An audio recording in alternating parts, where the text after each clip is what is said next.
in chemo comfort care bags that are offered to all new cancer patients. Items we're collecting include new in-packaging fuzzy socks, Boost nutritional drinks, blankets, digital thermometers, hard candy, pillboxes, travel-sized tissues, small hand sanitizers, lip balm, puzzle books, and pens. Bring your donation to Riverside Chevrolet on 231 in Wetumpka. Riverside Chevrolet. When you think Chevy, think Riverside. Donate what you can. Operation Help and Hope from Blue Water Broadcasting and Riverside Chevrolet. To find out how you can help, go to newstalk931.com. It's time for Montgomery's conversational radio show. It's News and Views on News Talk 93.1 FM. To join the conversation, call 272-9228.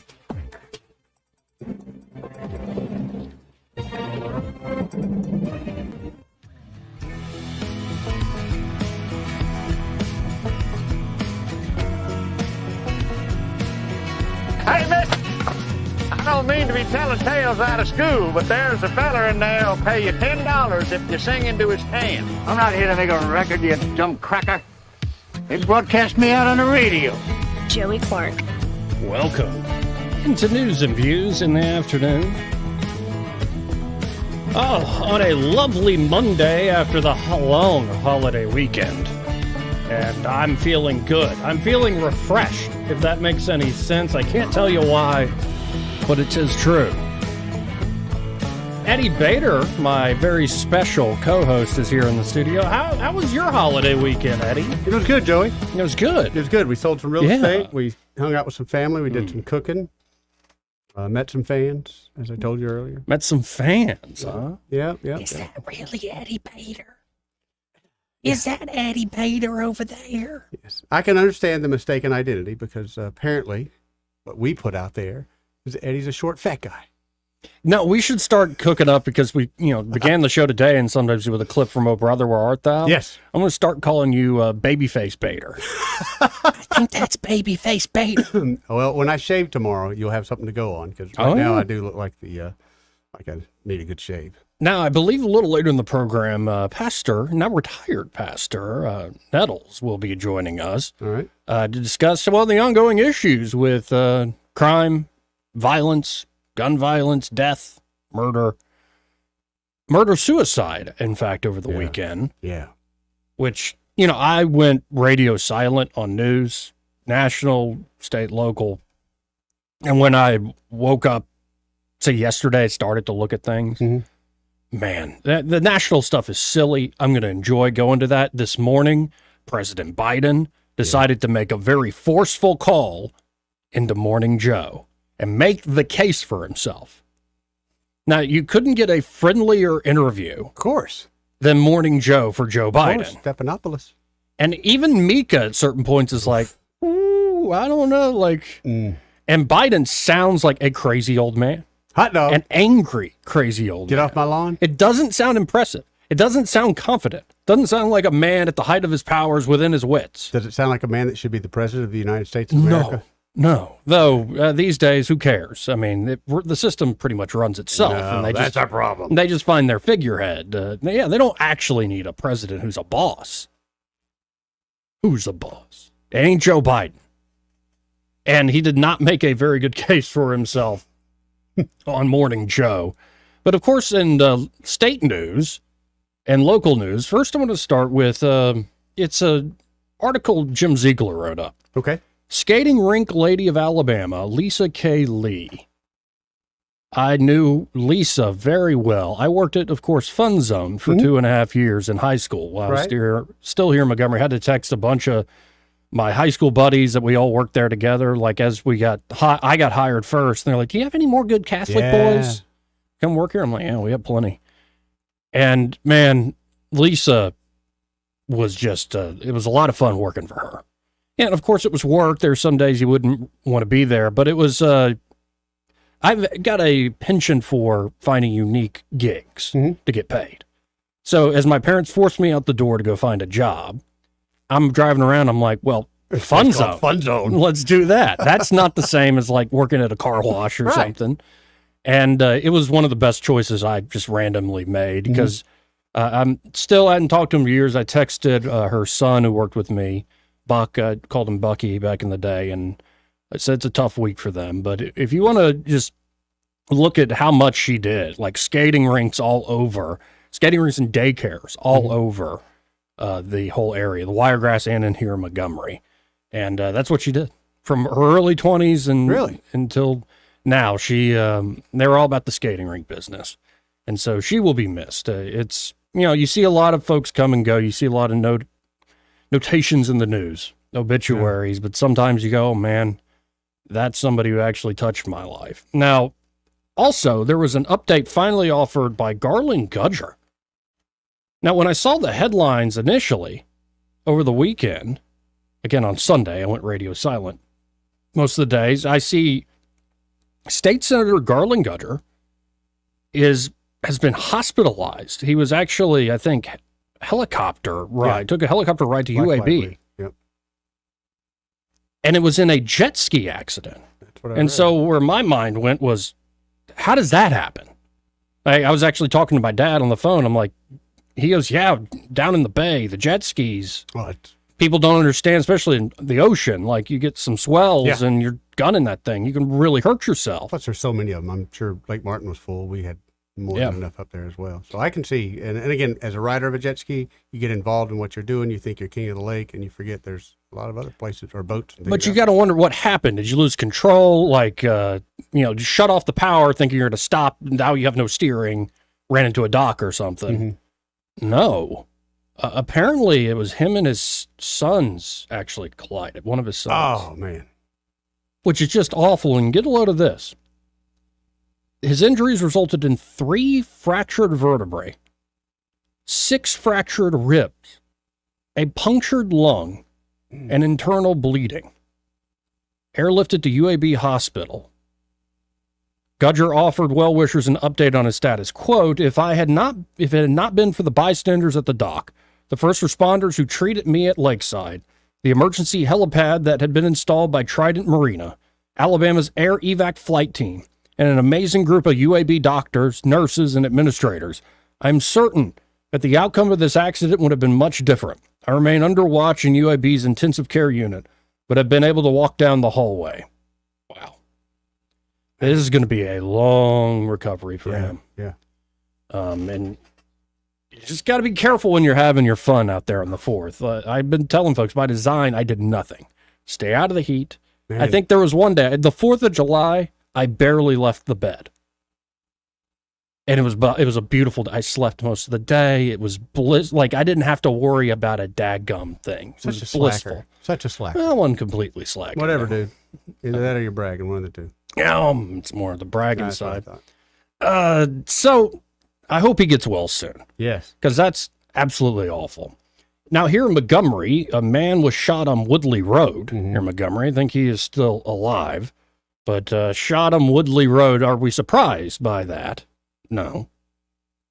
I mean, you could go what area of Woodley Road, but it's gotten to where it's not just the Virginia Loop. No, It's all more up and than- down Woodley right. Road. It's a non-life-threatening gunshot wound described by MPD. And then even more harrowing. AL.com put this out. 2 teens died early Friday in an apparent murder-suicide. Montgomery police responded at 4:14 in the morning, 4:14 a.m., to the 3900 block of Marie Cook Drive. That location is a residential area, of course. Major Saba Coleman said the teen girl had been fatally shot. The teen boy, she said, died from a self-inflicted gunshot wound. The deadly shooting was domestic related. No additional details released. So, one is too many, and you got to wonder, are we going to continue to have these tragedies visited upon, especially the youngest in the community here in Montgomery? That's tough. Now, each tragedy is unique. There are different circumstances. But I think counterintuitively, it's sort of embracing the tragedy of life that allows you to rise above stuff. Accidents happen. People make the wrong decision. They give into evil. But I think there are a lot of folks who know, well, in their own way, I could be doing better. I mean, can anybody say that too? you and I could probably say, yeah, there are things we could do better. Oh, all day long. And it's just a matter of saying, even when you're doing well and you do all the right things, so to speak, life can still get you down. Don't I know it? So when you kind of embrace that's the reality of the situation, it ironically allows you to rise more than you would ever suspect. You kind of let go and let God take control, so to speak. That old Jesus Take the Wheel song. And again, we'll be talking to Reverend Nettles, hopefully at 1 o'clock, about all this. And it's just sobering and somber. To have, this one blissful, relaxing weekend, and then all of a sudden you see this is what's in the news. This is what leads our local, state, and national headlines.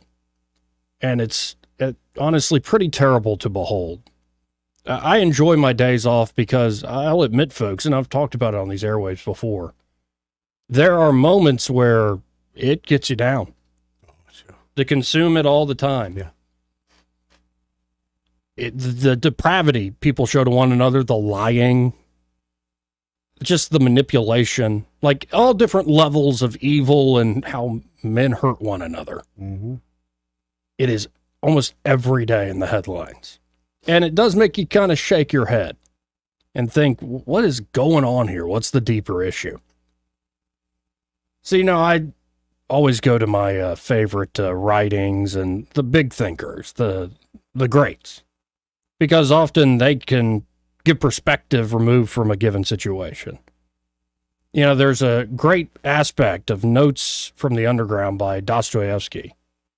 And they're having this argument about how we can fix all things, like with modern science. Mm-hmm. And tell me if this reminds you of anything to these days, Eddie. With modern science and the right amount of experts and funding and know-how, we can do anything.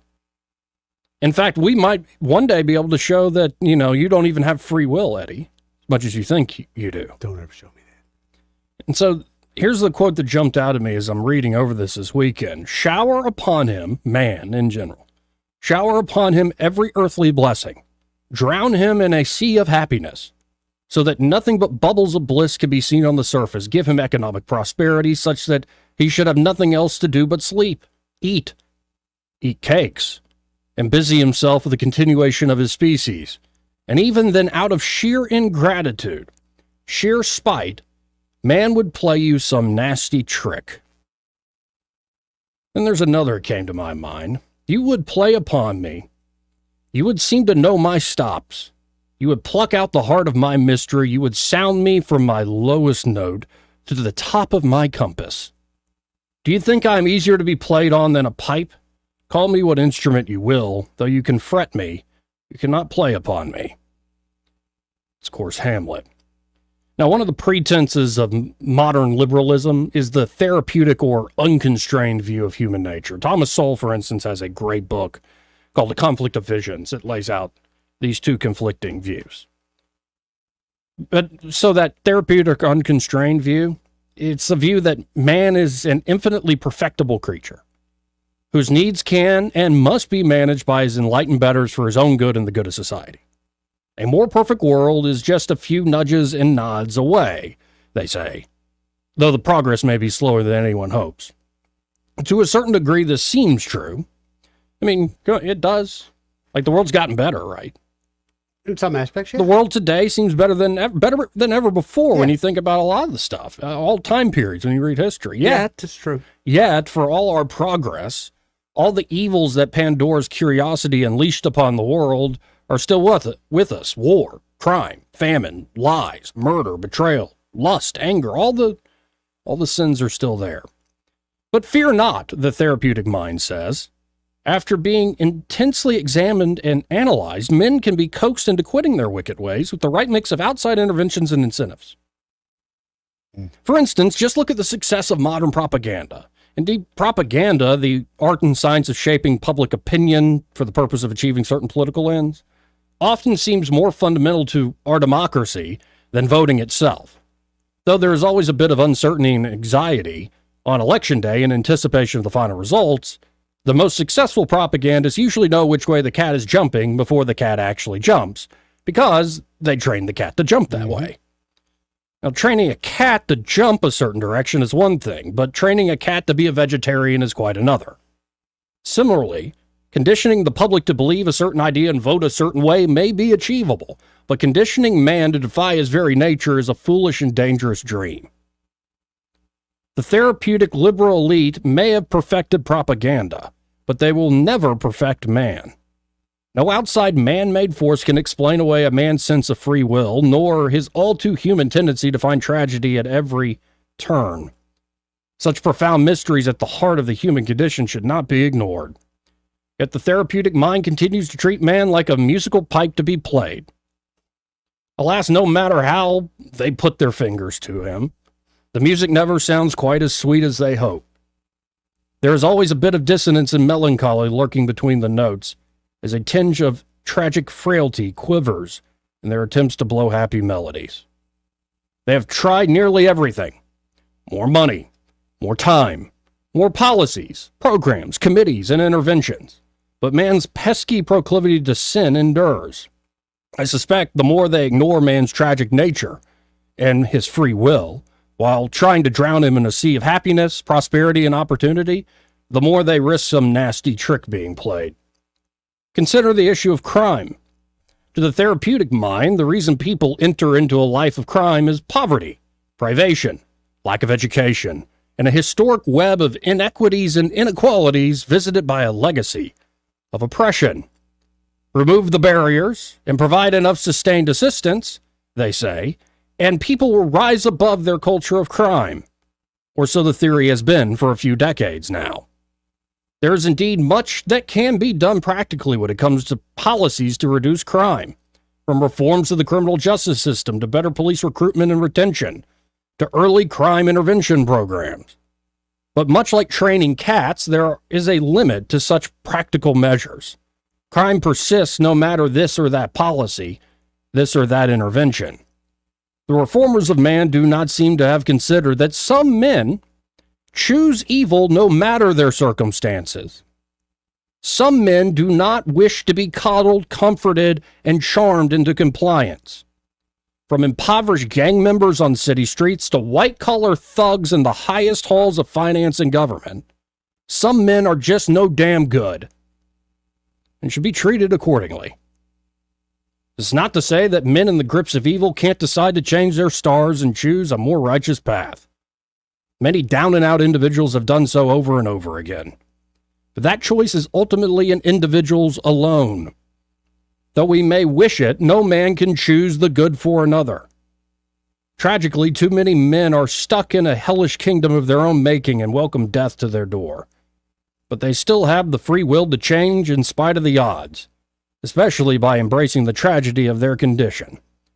Victor Davis Hanson beautifully summed up the practical implications of the tragic view of human nature in a 2011 essay for National Review. He writes, quote, "The more the individual understands that he is responsible for his own welfare, the more he is likely to accept and master that responsibility. Poverty and war are never eliminated, since human nature is fixed, but their terrible effects can be mitigated through sacrifice, altruism, and heroism in an unending struggle until the nature of man changes." The beautiful thing is, folks, emphasizing personal responsibility and free will isn't just a way out for individuals.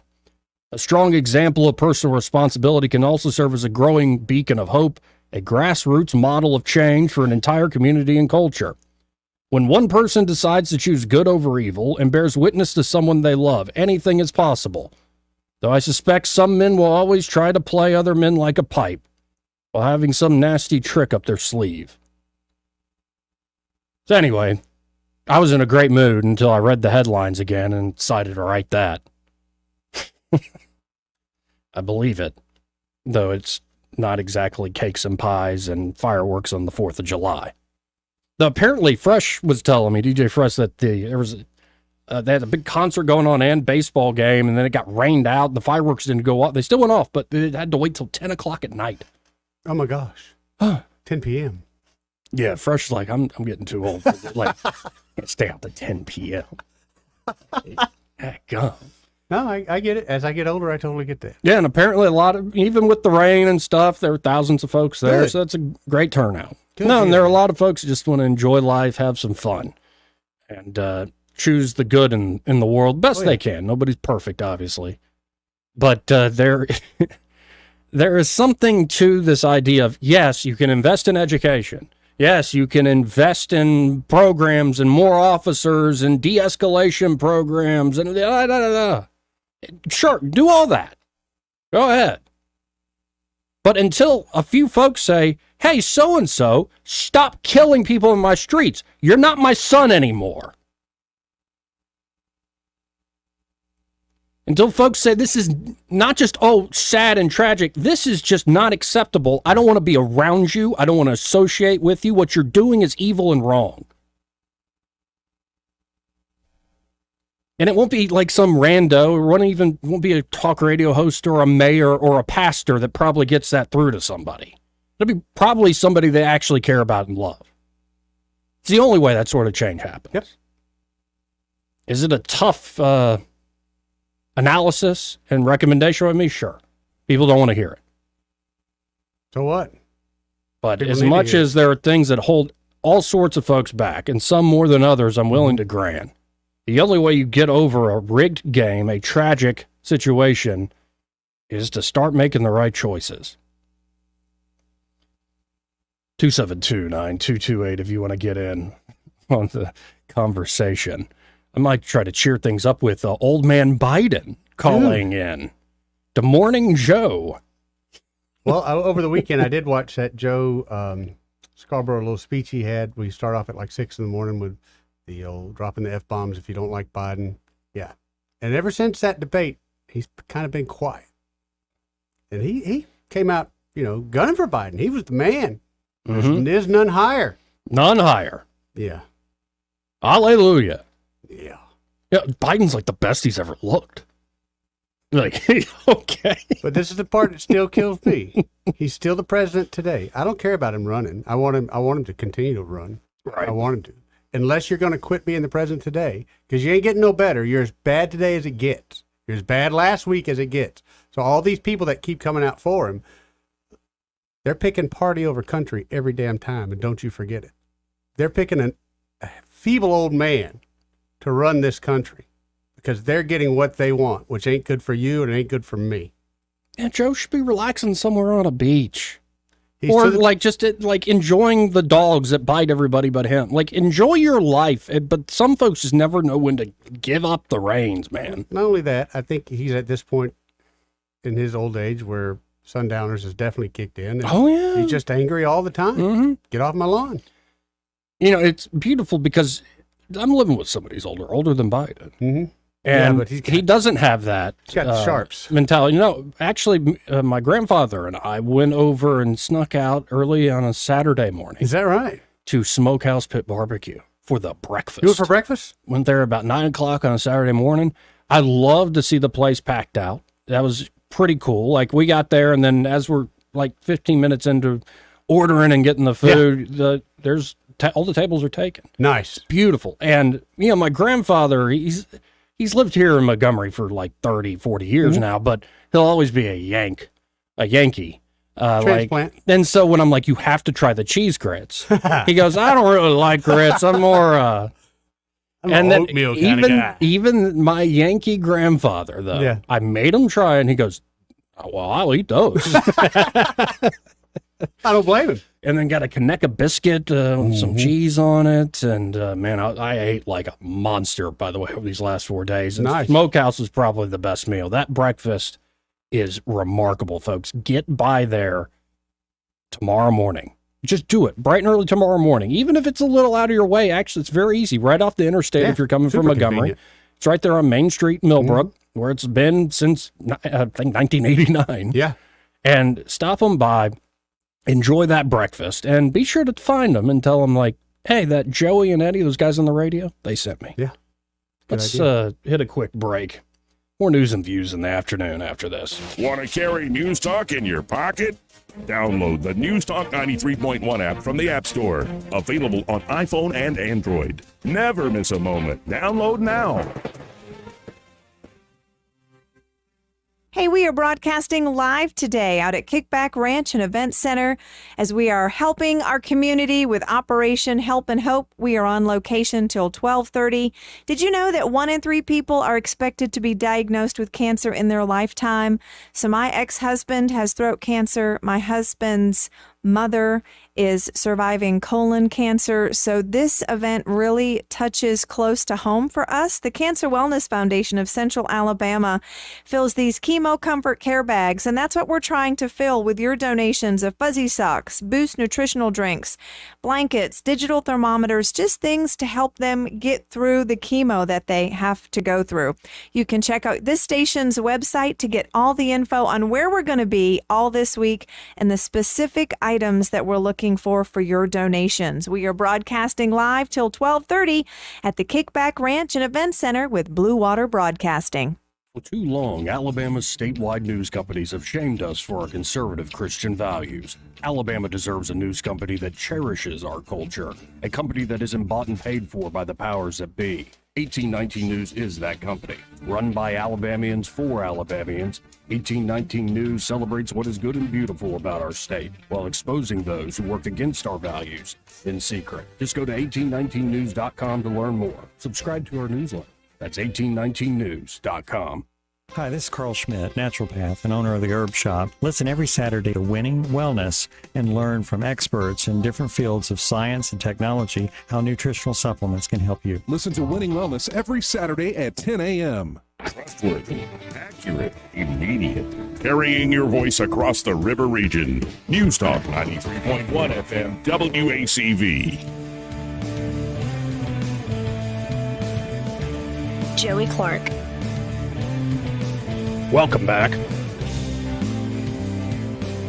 Appreciate all the folks tuning in online. If you're just tuning into the program, this is a Humble Talk radio show out of Montgomery, Alabama. That's right. My name is Joey Clark. My very special co-host, Eddie Bader. He's the one wearing that hunting fishing shirt or whatever. Fishing shirt. Fishing shirt, I think. Yes, it's to keep you from getting sunburned. See, I'm a nice, not really white, but I need to start taking my shirt off and go outside because as soon as it starts getting... See, I don't want to be that pasty guy. Yeah. As long as you're around, I'm good. So, and if you want to call in, 334-272-9228, that's the number Simpler Days dialed. Hey, Simpler Days. Hey, glad you made it through another fourth in Montgomery unscathed. That's why I kept my butt at home for the most part. Mm-hmm. Well, I noticed you didn't mention what kicked off the 4th of July in Montgomery Thursday night at Eastdale Mall when they shot the cars up. But oh, yeah, I forgot all about that. It's happening so much, it's easy to forget some of these. Yeah, the shock and awe is worn off, and that's what happens, and you just settle into acceptance, and there's nothing we can do about it. But I think 21st policing is not working. No. Can't argue there. I think we can put that on the shelf and say maybe we need to try some other things, maybe some old things that used to work. But the old line in the jungle, when he walks through the jungle, he doesn't fear the jackal because he knows he has the lions. He's got the heart of the lion, not the jackal. Mm-hmm. And he's stronger. He has more skills in hunting. But what else does he have, gentlemen? He has the backing of the pride. Mm. So if the jackals surround him, then he knows the other male lions are going to come to his aid, and the female lions will come, and the cubs will come, and they will defeat the jackals. But in Montgomery, it's the other way around. The lion fears the jackals. And that's going to have to change before anything else changes. Y'all have a good day. Appreciate it, Simpler Days. Yeah, and I think the more I look at this, of course, there are practical things that need to be done. Mm-hmm. Like you have to get your recruitment and retention of officers up. You should just do. It's that simple. Yeah. And the problem is there are other cities that are paying a lot more than Montgomery. And this is a tough question. How much of, say, the community that's being policed actually wants the police? So that's a factor. It doesn't have to be Montgomery, Alabama. It could be Seattle. If you have a community that looks at the police and goes pig and like sees them as the bad guy, why would I want to work there? You could pay me $120,000. I still don't want to work there. People are spitting on me. They hate me. Yeah. So I can go to some suburb, or I can go to some other town. But I think I think New York City's doing a little better. Yeah. Of course, they're unique.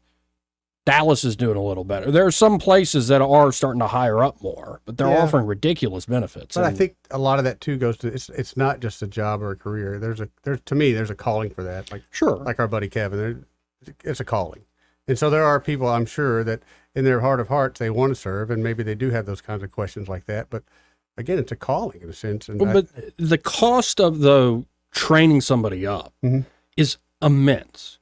And so there's a lot of places that aren't training up a lot of people. So what's happening is you have all sorts of cities essentially fighting over a fixed pie of officers that could potentially do the job today. And maybe you got to change the way you think. Maybe you definitely got to have your officers back. Oh, yeah. Would you go here if you said something goofy, which we say all the time, and Rick suddenly threw us out to the wolves? You'd feel like your boss didn't have your back. No, it's not a place you'd ever put it on the line again. And right? I will say, I've gotten in trouble with him, but right, he has my back. He has her back. Yeah, right. But so if you didn't have that relationship, and other places I've worked, even though I've made a huge mistake, my bosses had my back. Yeah. And granted, I might have gotten some corrective action or something, but I wasn't just thrown to the wolves. So, and we're going to continue to talk about this. I don't think this political, practical issue is going to go away. Right. And it shouldn't until the problem is solved, or at least we're going in the right direction. But I mean it, folks. I don't think the solution to whether you're talking about what happens here in Montgomery or what's happening in Chicago or so many other parts of the country or other aspects of the world, a lot of this is not a political thing. This is a heart thing. This is a soul thing. And that's the only way situations like that change. And often it means good people are getting chewed up by bad people. But you still got to put your neck out there and say, you know what, I'm going to do good. And that's easy for me to say. Easy to say. Very tough to do, but I think it's the only way out. Let's go to line 3. You're on there. Who's this? Hey, Joe. It's Josh. Hey, Josh. Hey, guys. How we doing? All righty. Good, good. I was going to ask you how your 4th was, but you explained that earlier. I thought you might have been platoon cruising with Eddie or something, but no, I didn't know the bed. Yeah, we had the same agenda, man. I held down the homestead, but no, I was going to say, man, it's a shame. You said these 2 adolescents murder, suicide, or domestic violence, whatever, and that's a complete shame. It breaks my heart. These people don't even know what life is, and they're already ending it at that point in age. There were several different folks that lost their life. Down in South Alabama, a young 17-year-old young man passed away enjoying himself on the 4th weekend. You talk about the jet ski accident. Oh, goodness, yeah. Yeah, it's terrible, man. It really breaks my heart hearing that. Yeah, and it's just the nature of the world we live in, nature of the news business, but more the world we live in.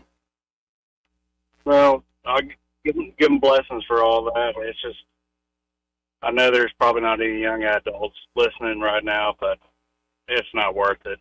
I've had my heart broken many times being a little chubby fat kid growing up. Just wait till you bloom out. You'll be perfectly fine. Yep. Yeah. All right, guys. Appreciate it. Y'all have a great day. You too. Thanks, Josh. Yeah. Well, and how old were Romeo and Juliet? 15? Yeah. 15, something like that. It's an old story. Mm-hmm. Let's go to line 1. You're on there. Who's this?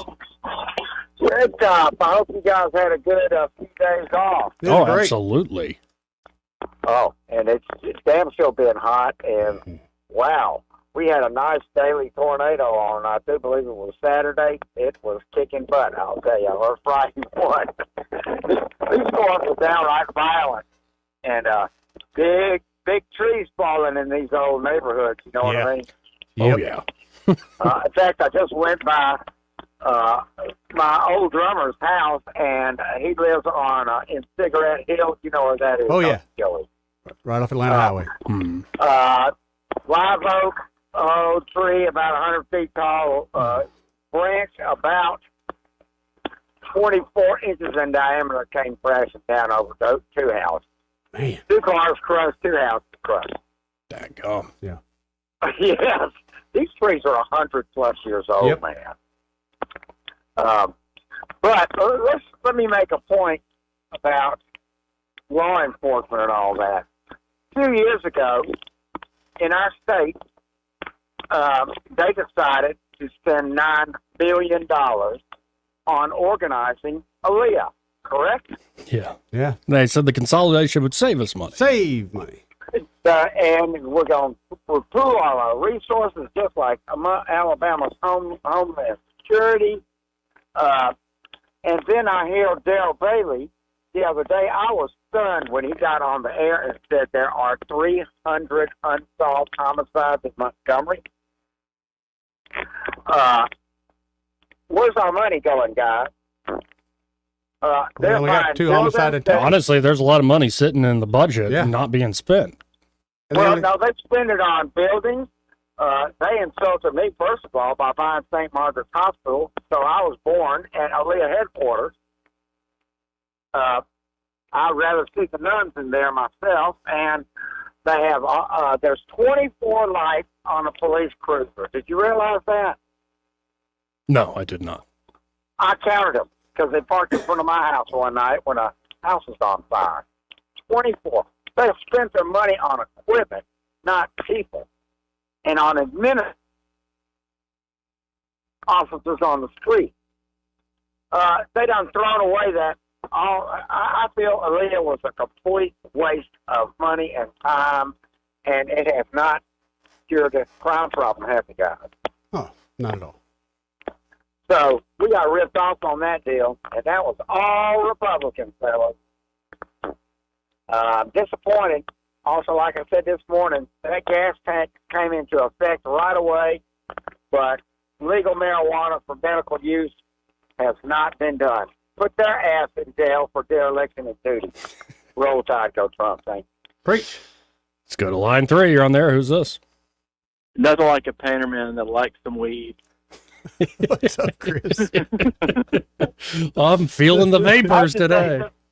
Some of the painters I've met are some of the most fun, craziest human beings I've ever come in contact with. Yep. I don't know. They're like artists, but they're not. Or I guess they are. No, just stick with what you first said. It's funnier. Hey, I was going to ask you, Joe and Eddie, y'all going to go to the mayor's, got to sign up for the event at AUM tomorrow? No, I got to wash my hair. Yeah, watching some paint dry. Well, I mean, you can pre-submit your questions. That's kind of the normal nowadays, isn't it? I mean, No, I'm serious. So you have to pre-submit your questions. Yeah, but you're taking questions from the public, but you got to pre-submit them. Goodness gracious. Yeah, no, that's how it's done in forums like that often. And then we can look through all the different questions and pick the questions we want to use. Pick the ones you want to use. A radio host got fired over the weekend for coming out saying, "Hey, you know, when I interviewed the Biden." Dumbest thing to say. Is it not? Why is it dumbest? I found it to be very patriotic. She came out and told the truth. Yeah, no, and I'll say that dumb at all. There are plenty of like the senators. No, actually, with Senator Britt, they will say we kind of want to talk about this. That's the extent of it. People will say, "Here's what I kind of want to talk about," but you don't let them craft your own damn questions. Right? Like, goodness gracious. Mm. Well, I just think, you know, if people want to know about it, especially tomorrow at AUM, you have to sign up to be allowed in too, I believe. No, they got to make sure they check their credentials. The people that can be there, huh? They got to screen. Yeah, you got to have good credentials. They ain't letting you in. Oh, well, I guess I won't. You can hire a paid protester probably take care of that. Yeah, well, Eddie, can you do that? I would love to, but I don't need to push it anymore with the police department. Well, as long as you wear the fishing shirt, I think you do. Yeah, I'll get a pass. Hey, I'm wearing a Huck shirt. Like Huck Tui, baby. I'm the special co-host on that radio show. I'm not even wearing my helmet today. It's a good day. Yeah. Hey, Joey, do you know why the mayor might have vetoed the apartment complex over there in look, I just saw a sheriff. He's getting people on for speeding on Vaughn Road past One Lake. Love it. Wear that. Love yeah. Why was this vetoed, Eddie? You want an apartment building down the street from your house? Yeah, no. I'm the mayor. What if it's you could have it down the street from your house, just not my house. Oh, I don't blame him. Around my house. If I could stop that, I would stop that. Wait, are you quoting somebody? No, I'm just down the street from your house. If you want it, my house. You don't talk that way. So I'm just getting excited, but I was not surprised by that at all. I don't see how people work. Well, I have Section 8 housing near my house. Yeah, but did you get to vote on that? If you would have got to vote on it, you would have said no. I'm in my house. That was after, no, Eddie. See, that was after they moved all the Section 8 out of downtown and put it all over Montgomery. Yeah, buddy. That's right. That's a sore subject. No, and that was a trend all over the nation. And how's it working in out? particular, in Chicago was like the worst idea ever. You just created little gang neighborhoods. Not just Chicago wasn't the worst idea. Oh, ever. I know. But I got to run, Chris. I'm running out of time here. Appreciate it, man. Okay. Seriously, better be there with the fish shirt on tomorrow, Eddie, please. I'll see what I can do. We got to hit this break. But first, as part of the program, brought to you by River Region Contracting. And their River Region Contracting, Todd Clark and his team are ready to help you with that roof of yours. You know, Red Top was talking about trees falling. Maybe it caved in your roof. It can happen. It can happen. It can happen, Joey. Or it could be you just hadn't had it checked on, that roof checked on in a while. Well, you need to get basic preventative maintenance done every few years. Eddie and I have been suggesting do it every year on an annual basis. Especially here in Alabama, man. And here's the beautiful thing. When you work with River Region Contracting, you can call them up at 356-8635, and that inspection, free. 100% free. And they find an issue, the estimate to figure out how much to fix it, also free. Also free, and been accurate with me every time. And their insurance specialist, so they can walk you through a claims process with your insurance company and make it a swift and easy experience, which is not a usual thing with claims. Exactly. And insurance. Exactly, Joey. So check out River Region Contracting today. Again, that number, 356-8635. That's 356-8635. And be sure to tell him you heard about him here on the radio. He may not know whether he's coming or going, but whether you're going to work or coming home, Greg Budell is there. Mornings, 6 till 9, and afternoons, 3 till 6. Only on News Talk 93.1 FM, WACV. Rich Thomas weather brought to you by Wiley Sanders Truck Lines. Truckers, if you are looking for green grass, contact Wiley Sanders Truck Lines. In business since 1959 and still growing. Call today, 855-777-9785. Well, hi, everybody. As Burrow continues to assault Texas today, our weather will be unaffected. It's a routine forecast as we start this new week, and it's going to sound very familiar. Heat, humidity high today around 95, heat index near the 105 danger range. Scattered hit-or-miss storms, especially in the afternoon and evening hours, each day right on through the end of the week. The low tonight in the muggy mid-70s. We'll be in the mid-90s tomorrow. In fact, mid-90s look good just about every day right on through Friday with triple-digit heat indices. From the Blue Water Weather Center, this is Rich Thomas. Do you have big plans this summer? Dive into summer with an ASE Credit Union vacation loan. Whether you've got a trip coming up, projects at home, or just need a little extra cash, we've got you covered. So don't put your plans on hold. Visit yourasecu.com or stop by and see us today. This is your roving reporter, and today I am talking with an elk.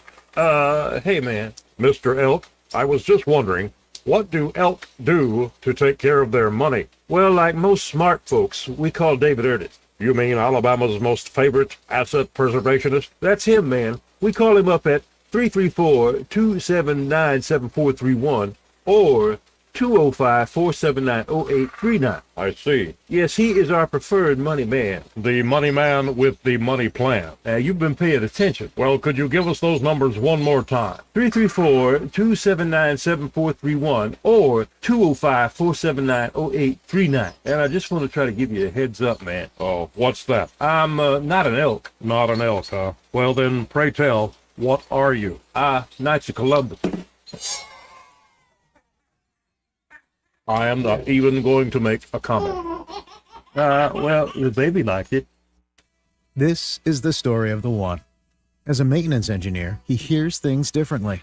To the untrained ear, everything on his shop floor might sound fine, but he can hear gears grinding or a belt slipping. So he steps in to fix the problem at hand before it gets out of hand. And he knows Granger's got the right product he needs to get the job done, which is music to his ears. Call, click Granger.com, or just stop by. Granger, for the ones who get it done. If you're new to Medicare, the ins and outs can be complicated. At Blue Cross and Blue Shield of Alabama, our local advisors are here to help answer your questions, and we're here to help you find a Medicare plan that fits your needs. Visit bcbsalmedicare.com or call 1-844-627-5612. Now, Medicare, that's focused on you. Blue Advantage is a PPO with a Medicare contract. Enrollment in Blue Advantage PPO depends on contract renewal. All the headlines the mainstream media won't touch. Your News Talk station. News Talk 93.1 FM WACV.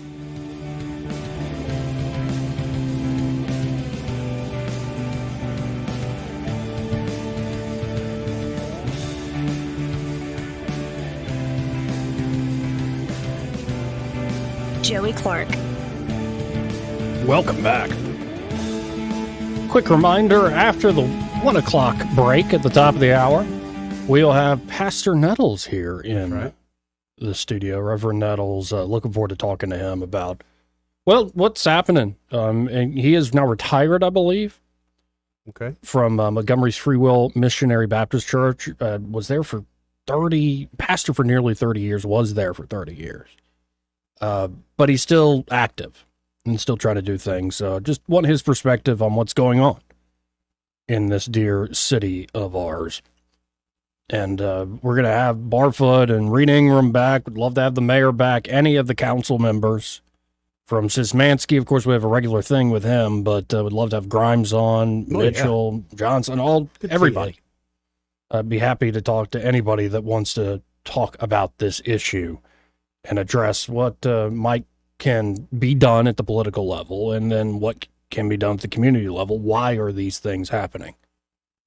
272-9228. Now, while we're kind of setting that up, how about a throwaway story? What you got?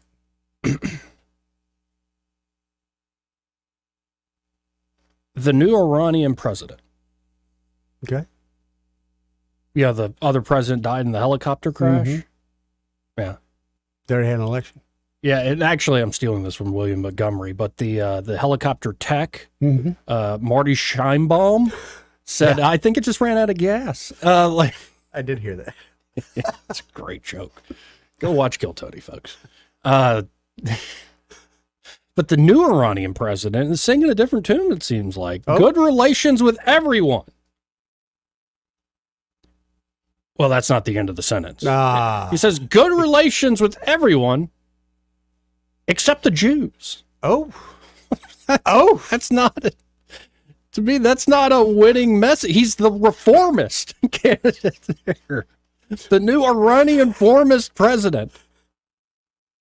Says good relations with everybody, but not the Jews. It kind of reminds me of that drop that Joey or that Greg plays sometimes. Is I hate America except for Joey.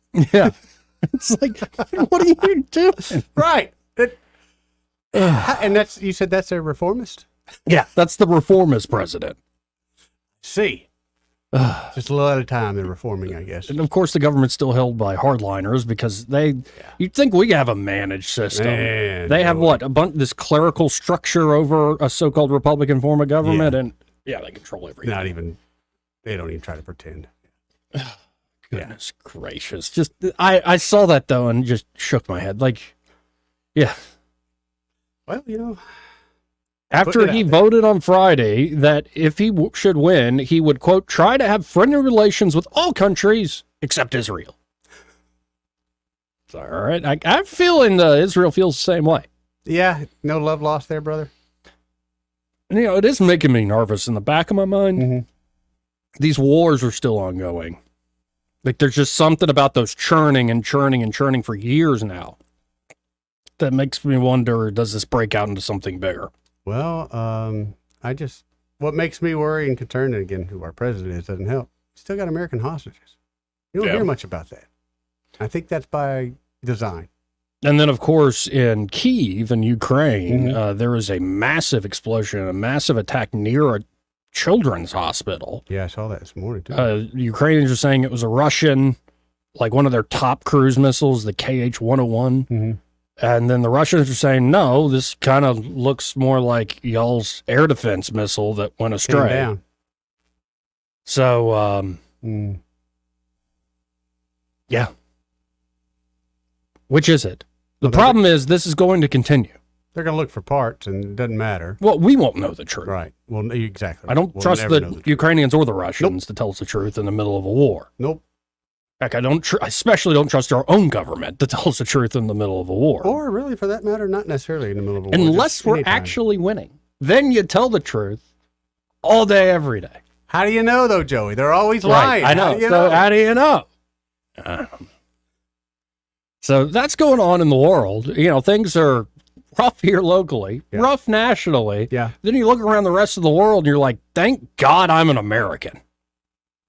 Thank God for that, at least. I am proud to be an American. It's funny you mentioned that. I watched a Tiki Talk this weekend of a fella over in, I want to say he's in China. He's doing a whole world tour.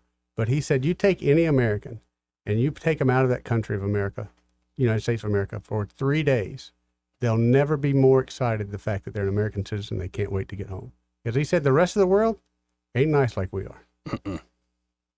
Yeah. So we got to hit this break. We'll have Reverend Nettles here in the studio with us. You can always watch on the live stream, Joey Clark Live on YouTube, or Joey Clark on Facebook, or at the Joey Clark on Twitter X.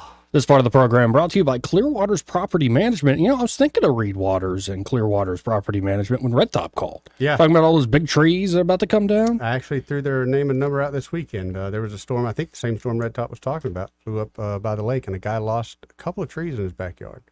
You wouldn't even know it. His neighbors didn't even scratch, but he had 2 huge pine trees laid in his backyard. Clearwaters can do tree removal service for you. You don't have to wait till the tree falls down, too. Like, if you're suspicious of a particular tree or wary of, that's probably going to fall with a big storm, go ahead and get it removed. And, of course, they can do that there at Clearwaters, but they can also do tree trimming. Maybe you have a overhang over the house you want to get rid of, or blocking the driveway, all sorts of great things with tree trimming. Or it could just be the backyard and all the growth is just unseemly and unsightly, and you just want to clear all that stuff out. Good idea. Clear out the beds. And, of course, they can also do stump grinding there at Clearwater's Property Management. So call up Reed Waters and his team today. That number, 430-0376. That's 430-0376. And be sure to tell them that Joey and Eddie, those fellas on the radio, sent you. Broadcasting from the Riverside Chevrolet Master Control Center, this is WACV Cusana, News Talk 93.1 FM. When it's Chevy, it's Riverside. With SRN News, I'm John Scott. Beryl has knocked out power to more than 2 million homes and businesses in the Houston area. Fast rising waters from the hurricane-turned tropical storm caused street flooding and prompted rescues. Police in the Houston suburb of Rosenberg urged residents to stay off the roads, reporting that one of its high-water rescue vehicles had been hit by a falling tree while returning from a rescue. Agents for the U.S. Transportation Security Administration on Sunday screening 3 million airline passengers in a single day for the first time ever. That record topped the June 23rd mark of more than 2.99 million screened passengers. 8 of the 10 busiest days in TSA's history have come this year, as the number of travelers has topped pre-pandemic levels. The Dow losing 90 points, and the NASDAQ is up 41. This is SRN News.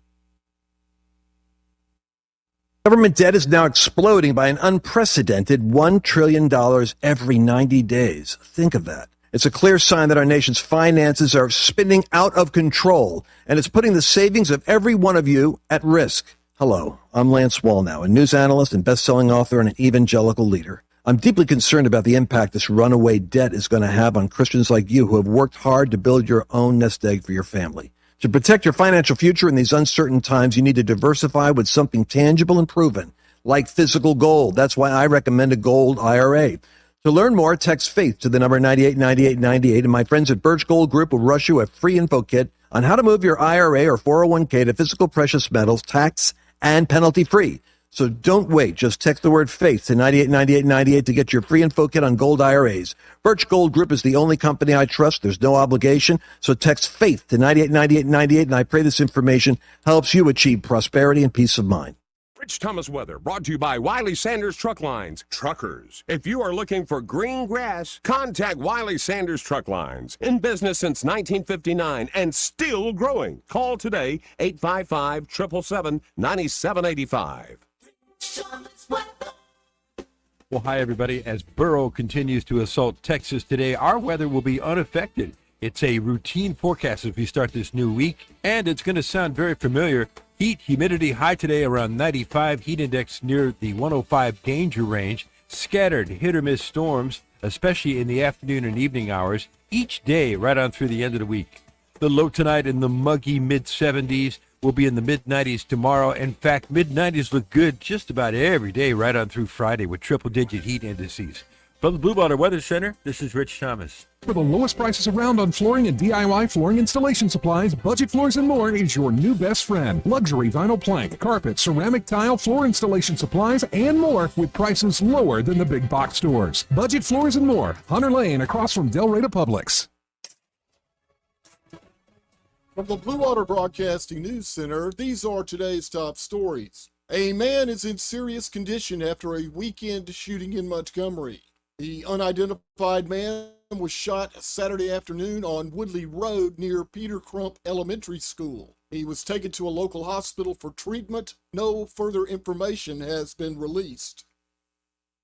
State Senator Garland Gudger Jr. publicly updated his condition Sunday following a jet ski accident. Gudger's jet ski collided with his son's jet ski on Smith Lake during a 4th of July celebration. Gudger remains in ICU at UAB Hospital with 3 fractured vertebrae, 6 fractured ribs, and a punctured lung, but he is able to walk in the hallway. The United States Postal Service will be raising stamp prices again this week. A first-class Forever stamp will be going up a nickel to 73 cents. Prices for other services are also increasing, including postcards and metered letters. The new prices take effect on July 14th as part of the Postal Service's Delivering for America plan. From the Blue Water Broadcasting News Center, I'm Sky Mosley. This hour of news and views is brought to you by our good friends at Alabama Home Mortgage. Alabama Home Mortgage, 567-4223. Visit them on the web at myalabamahomemortgage.com. NMLS number 1586368. An equal housing lender. The Tierce family has been your local Roto-Rooter service since 1964. Drain cleaning, plumbing repair, and those troublesome septic tanks, no problem. Technology has changed a bit in the last 54 years. Video inspections of lines to locate problems is available, as well as scheduling your appointment online. River Region residents have trusted Roto-Rooter for over half a century. You can too. Call today at 272-7130 or visit online at rotorooteralabama.com. Call Roto-Rooter, that's the name. And lethal troubles down the drain. Roto-Rooter. The views and opinions of the following program are solely those of the host and other contributors. These do not necessarily represent those of Liberty Acquisitions 825, Blue Water Broadcasting, its management, staff, or any advertisers.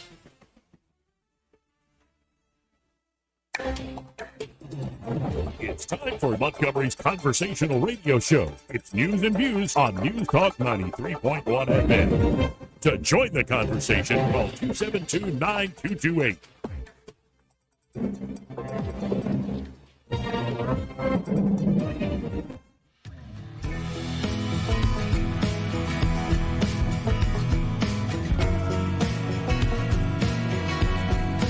After damning politicians uphill and down Dale for many years as rogues, vagabonds, frauds, and scoundrels, I sometimes suspected, like everyone else, I often expect too much of them. Joey Clark. Welcome back to News and Views in the afternoon, or if you're watching this thing online, we call it Joey Clark Live. And if you are just tuning in online, a few folks on X, a few hundred, this is a humble local talk radio show. We try to be humble. By saying it's humble, it seems like I'm bragging. Anyway, welcome to the program. And as promised, of course, Eddie, my special co-host, is still here. How you doing, Eddie? Wonderful, Joey. Wonderful. Always wonderful to be here. That story you told me, you should not have told me that.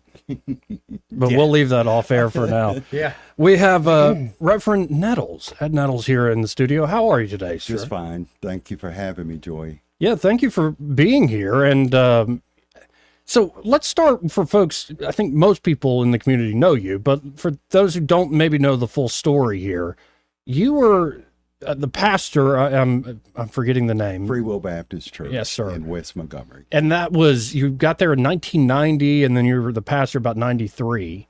Right. And you just retired in 2020. Right. That's right. So 3 decades, let's say, is you saw an entire generation plus some come and go. Right. So what caused you to do that in the first place? Because, we were talking about policing isn't exactly people aren't in it for the money. And imagine folks don't become a pastor for the money. It's unless you do one of these mega church things. Right. So what was the calling to commit your life for 30 years to that? I think my love for people, for my fellow man. And it wasn't something that I started doing when I became a pastor, as a teenager, growing up in Trenton Court. Wasn't really from Trenton Court. I was from a place called The Bottom, which is below Trenton Court. But I played all of my YMCA football and sports through Trenton Court. And there were a group of teenagers, and we would have summer jobs, so one year, I asked my dad, the money that we were making over the summer were for clothes to go back to school. And I asked him if I could take my money, and the other young people asked their parents the same, to just gather up children from Trenton Court and take them to Six Flags or Callaway Gardens, places outside of their environment. Yeah. So we, there were a group of us as teenagers were really doing this kind of thing because we saw the need for children to be introduced to something different than what they see each and every day. Now, and also over the years, I think this is to your credit, is the church, it sounds like, grew over the time you were there as a pastor. Yes, we grew from a couple of hundred to over a couple of thousand. There you go. And I think we ended up in our fourth sanctuary. It took 3 bills to get enough capacity to serve the members of Free Will Baptist Church there in the Washington Park community. And so over the 3 decades, I have my own sense of the city and maybe how things have changed in my lifetime. But serving as a pastor, I imagine you've seen changes over, say, 30 years. So the good and the bad, how would you characterize the change you've seen? I think some is good. Some has been good. Some has been rewarding. Some things are kind of the same with a little more intensity, a little more intensified. But as a pastor there in West Montgomery, I just saw a need outside of the church with our young men. When I arrived at Free Will, we had young people being killed right around the church, and drug sales, teenagers selling drugs, adults from the Tri-County area coming in black and white after dark, pawning their vehicles for drugs. And to these young boys on the street, they would give them, guns, whatever, in order to get that drug. And, when people say, when they think West Montgomery and drug problem, but there is a problem, even with the white community, but they come into West Montgomery in some places in West Montgomery after dark. But what we saw was these young people, I mean, we developed relationships with them to try to pull them out of that cycle of destruction, self-destruction. But that's all they saw. That's all they knew was the next gang member or the next best rapper or, the flashy, fast life. And then there were young people, young men who felt the need to help support their mothers. And they felt as though they were going to be the men of the house. And so the only thing they knew, void education, was to go to the streets and sling drugs, which is, basically fast money. So over the years of working, just beginning around the church, because I believe that every church should start in their own community and work toward cleaning up. Sure. And so, we eliminate the drug sales, we eliminated the gun violence around the church and the killings and all of that stuff. Over the years, it was eliminated in that area of Washington Park. And that's going out, engaging in understanding and trying to encourage young folk to stay in school. And so out of all of that, we developed Enough is Enough, Stop the Violence. So I believe that if you take something, you need to replace it with something better or good. So as we take young people off the street, the church took on things like GED programs, NA, AA meetings at the church. If we're going to clean them up, we need to have the resources available, job referral, willing to pay some limited inpatient costs to get people drug free, finding other resources that were in Birmingham where they could actually go and live inpatient and work their way through there, doing work every day, chores, trying to bring them to a place of becoming productive and feeling good about themselves. Now, there's so many ways to talk about this. I'm trying to imagine just like a young kid, say kid's 12, 13, they're really starting to feel their oats. And it sounds like most of these situations, it's not like somebody one day decides I'm going to go kill someone or I'm going to go do something bad. It seems like it's one little decision after the other. And often it's not even folks' own decisions. They're kind of born into this a struggle here. So can you give an example of a kid that maybe that you got to personally or somebody got to, and how the change happens and how maybe thirsty folks are for an alternative? Well, I think people don't really understand fully that these young people really don't want to be doing a lot of them. Now, some are just going to do it no matter what. Right. But for the most part, they want an out, but they don't know how to get out. Most of them join gangs simply for family, a sense of belonging. I'm a part. Some have no other choice because of the neighborhood that they live in. You're going to have to choose, you're going to have to choose in order to survive.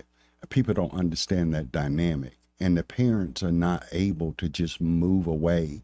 They don't have the resources to move their child out of those communities. And so they're left to make choices, even when it's coming to school, am I going to get back and forth safely? Do I need to join this gang so I can get past this street to my house? I don't want to be a part. And most of those guys are like in the background of a gang, or if you go out and you see somebody shooting, they're not the ones up front. They're usually in the back, in the crowd. And they're there because for whatever reason, that's their sense of family, of belonging, and these folks care about me, which they really don't, but they use them and make them feel a part of something that they may not be connecting with at home.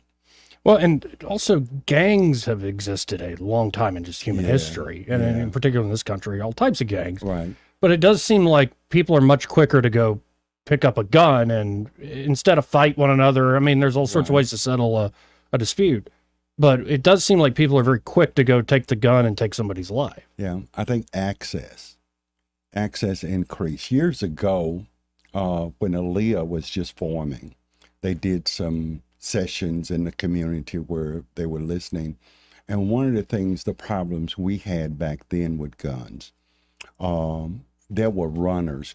We call them runners here in Montgomery, and in particular, West Montgomery. And what they did, they took orders from gang leaders for weapons, and they ran the Southeast gun shows. So the access were limited. You know, if they could have got more, they would have. But back then they were just placing orders with the runners to do the gun shows through the Southeast. And these guys just traveled the gun shows. Mm-hmm. And we had that conversation with Aaliyah. Say, hey, you guys need to be aware. These are how some of the guns are coming into West Montgomery. Okay. But then as time has progressed, the streets have been flooded now with weapons. And that's a great concern for me, where and how this access, I'm sure it's beyond gun runners now because of the number of weapons that are on the street. But I think we not only need to target these kids with weapons, we need to target the folks who are supplying them in this community and begin to, and even in our community, we need to start talking. We know, but we just won't say. And I understand that code of silence in the Black community. I understand that. I get it. I grew up with it, but if we're going to save us in our community, we need to start stepping up and saying, hey, we know this is happening. And these folks are flooding the streets. And even with that, and one of the things that I was talking with one of the politicians about is that when you guys make law, it sounds good on the surface, but you don't know or understand the impact that it has on a culture or a group of people. You can say, well, the open carry, that's a part of gun rights, but when you get it down into a community, underserved, an impoverished community, they don't understand the whole law. To them, that translates, we can carry any weapon we want, anytime we want, and nobody can do anything to stop us. So that, before we make law, I think we need to understand the full extent and the impact that it will have on each and every community. It's kind of like when the Clintons went after the cocaine, and crack cocaine became detriment to the African American community because they stopped the powder, and everybody was going all these long sentences for crack cocaine. The end results, they don't see that. It just sounds good to your constituents when in reality, sometimes it's ineffective and not good.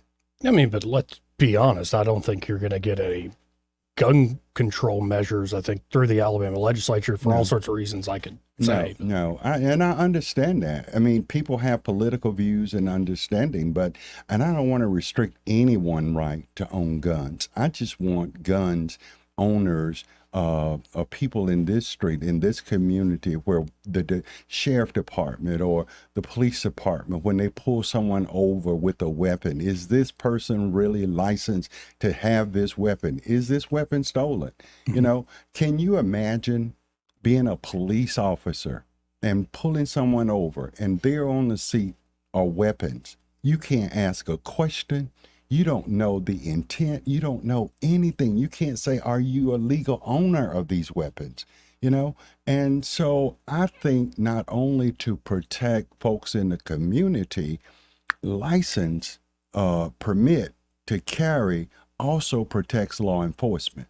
It does a good job. I mean, that's one of my problems is all these political stands on stuff that is common sense to folks on the street, you know. And I understand everybody's political position, but let's do what's right. What we know at the end of the day is right. You know, there are a lot of politicians that say stuff out loud that they don't really mean privately. They just do it because they have to take a stand with their party, you know, and they don't even believe in some of the legislation. They don't even like it, but they stand with it because the party stands with it. There are many people here in Alabama in politics don't agree privately with policies, even with permitting. Mm-hmm. But if a party makes a stand, whether it be Democrat, independent, Republican, instead of doing the right thing, we come down on a party line when we know to do right. No, the thing with the gun control conversation, not just here locally, nationally, is often it seems to go like a terrible, awful, tragic thing happens. Right. People react to that, and there's a lot of public pressure. Right. And then certain language is often common sense gun control reforms and laws are put forth. And the question is, would that have stopped the issue that has got everybody talking about this? And the answer is usually no, but at least we can do something along the lines. And even before that, say, constitutional carry or permitless carry was passed, you were starting to see a resurgence of the problem here in Montgomery and around the nation. Mm-hmm. And so I wonder, I really honestly have a belief in the limits of politics to a certain degree. Right. And I understand that. We want limited government. We don't want a police state. We don't want any of that. We don't want any of that. But see, here in Montgomery and in its history, everything seems to be black and white. Okay? So as a black person living in Montgomery and over the years trying to assist with fighting gun violence and seeing people maimed and crippled and killed over the years, and then for a white citizen to be shot. I mean, it was sad. It was a sad situation. But to see the white community come out enraged and wanting to buy all these things for her, need it, give it to her. I have no issues with that. But what about all these maimed and crippled black children across the city? There were no outrage. No outrage from the white community? From the white community. Was there outrage from the black community? There has been outrage, but what I'm hearing is there was outrage from the white community because something happened to a white person. Right. I'm hearing there was no outrage from the black community, even though this has been an ongoing issue with the black community for quite some time. So you're upset that the white community has had enough and said, "Hey, this is not cool." I'm not upset. I don't understand what I'm saying is all of the foolishness or noise that we've been hearing over these past few months is a direct result of the shooting on the Atlanta highway. Prior to that, what did you hear? The usual 10 o'clock news. No heightened awareness, no anything. After Atlanta highway, all of a sudden, everybody is afraid in every community.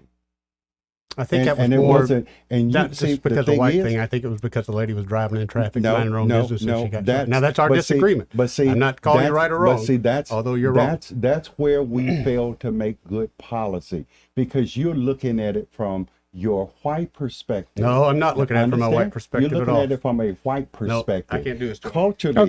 Culturally, you can't see it. I mean, I don't mind you leaving. You're blind, and the folks like you going to continue to be blind. So I don't have any issues saying my truth.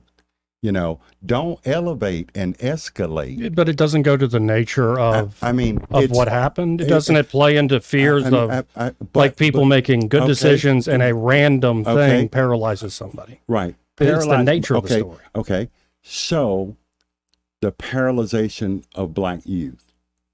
That's awful.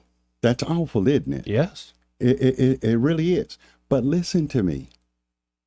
When this incident, prior to this incident happening on Atlanta Highway, where was the public outcry? How many, statistically, you can call MPD or whomever, how many white folks in this city, in this county, has been shot by black people? How many? Very few. Very few. Interracial violence is very low. Intraracial violence is much higher. So black folks ain't out here trying to shoot white folk. Yeah. Black folk killing each other. But okay? I feel like you made the point that as long as you've been here in Montgomery, the issue is black and white. It's always. And I'm of the opinion that really doesn't help anybody. No, it doesn't. And why do we keep fighting this? It's because Montgomery has unresolved issues. We can't handle a situation without it going down racial lines. Everything gonna go down racial lines. Everything, because nobody can see the other side and why they understand things the way they understand it. You know, everything we do in this city, and this city, I've been here all my life, born and raised. Every major issue comes back to black and white.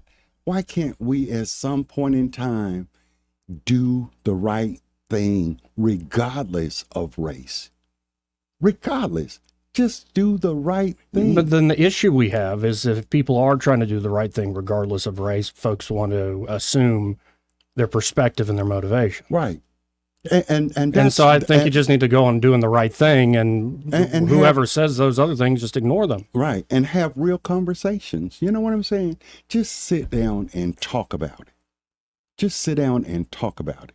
You know? See, Montgomery is used to what that man right there just did. Walk out. I can't have a conversation. Well, I think he felt very insulted. Insulted by what? By saying his perspective is a white perspective. And it is. Because what does that mean? I don't see what he sees. He sees it as an attack on the white community. No, he doesn't. I don't see it that way. I know, Eddie. He doesn't see it as an attack on the white community. Did he not say, did the black community get enraged when black folks were shot? Did he not say, because of the white person got shot, that's why the white community is enraged? Is that not what he just said? No, we were going to the nature of the incident. Right. And so... but the nature of the incident is, and also I will say, Pastor, that over the last few years, I've had many people calling saying our police force levels are too low. Yeah. Long before Amy Dix gets shot on Atlanta Highway. Right. People concerned that we are going in the wrong direction. Homicides are too high. Right. Before Amy Dix is shot on Atlanta Highway, Mayor Stephen Reed is sitting right there saying, in January, we got to get the homicides down after he's reelected. Right. So this has been an issue long before the outrage and people showing up at city council meetings. And I feel like you're the one dragging in the black-white thing to the conversation. No, it's out there. It's in the community. Just read what they're posting. Mm-hmm. Read what they're posting. Go to the Nextdoor app. Go to the neighborhood apps. That's all they're talking, black and white. You know, that's what they're talking. That's what they made this. Is that why young black men are dying? No, it is not. Black young men, we need to do something in our community to combat violence. We need to step and have conversations concerning our young people and gun violence. We need to do that. And we need to have that conversation. And there's nothing wrong with having it. We know what we need to do. We are a people who are disciplined, and we've lost our way when it comes to disciplining our children. We need to get back to discipline our children. We need to start talking to fathers about their children and being involved in their children's life. We need to talk about education and making sure that the children are getting adequate education. We need to talk about those things in our community, you know?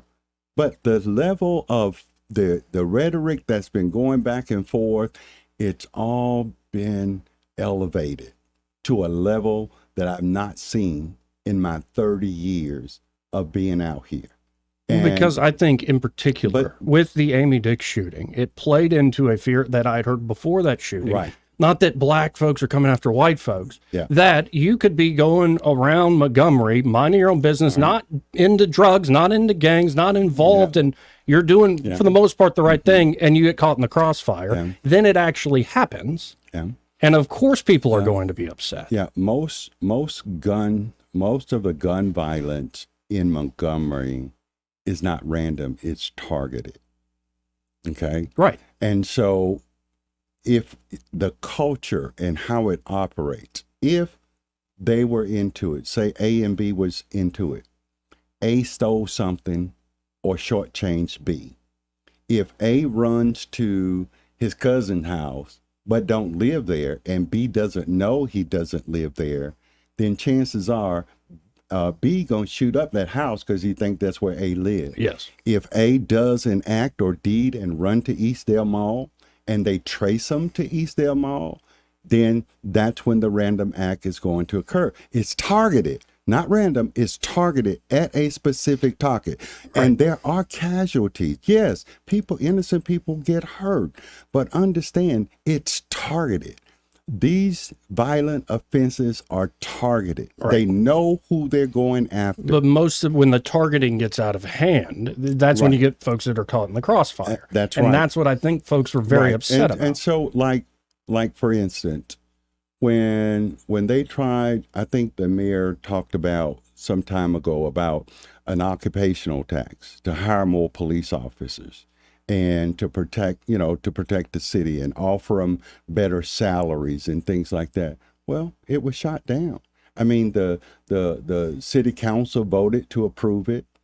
The state legislators, the Montgomery delegation shot it down.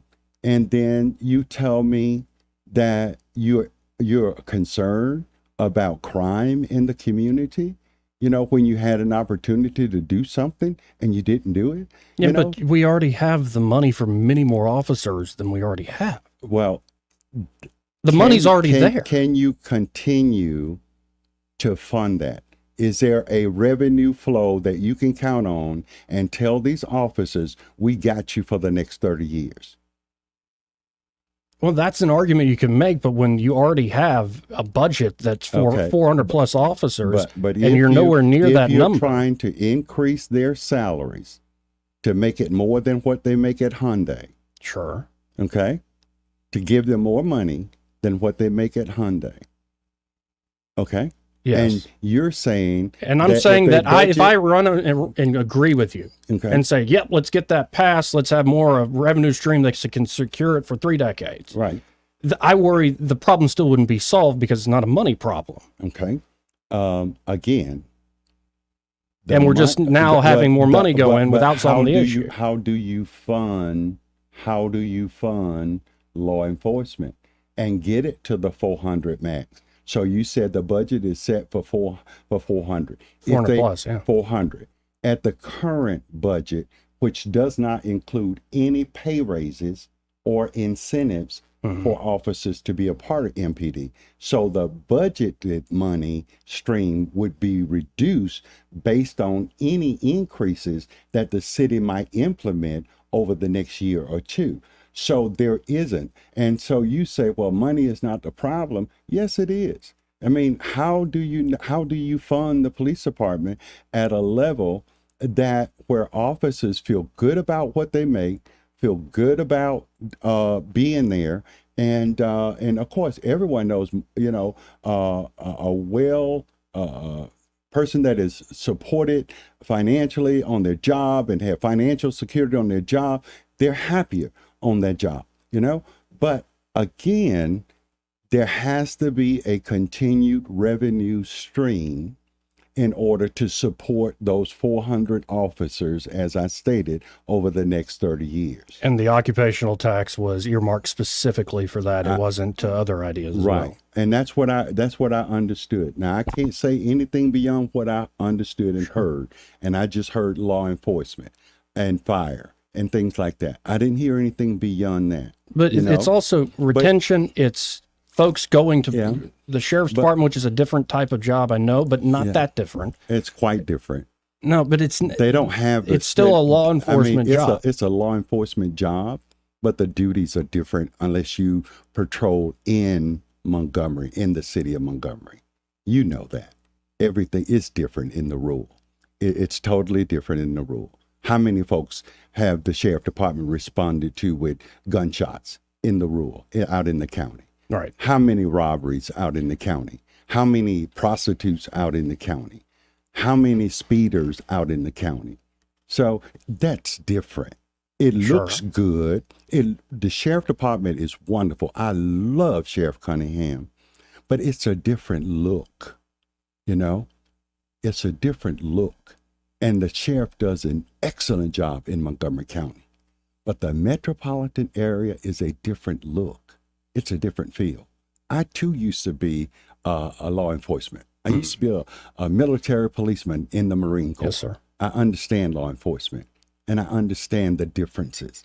And so when you say, well, the sheriff department doing this, it's better.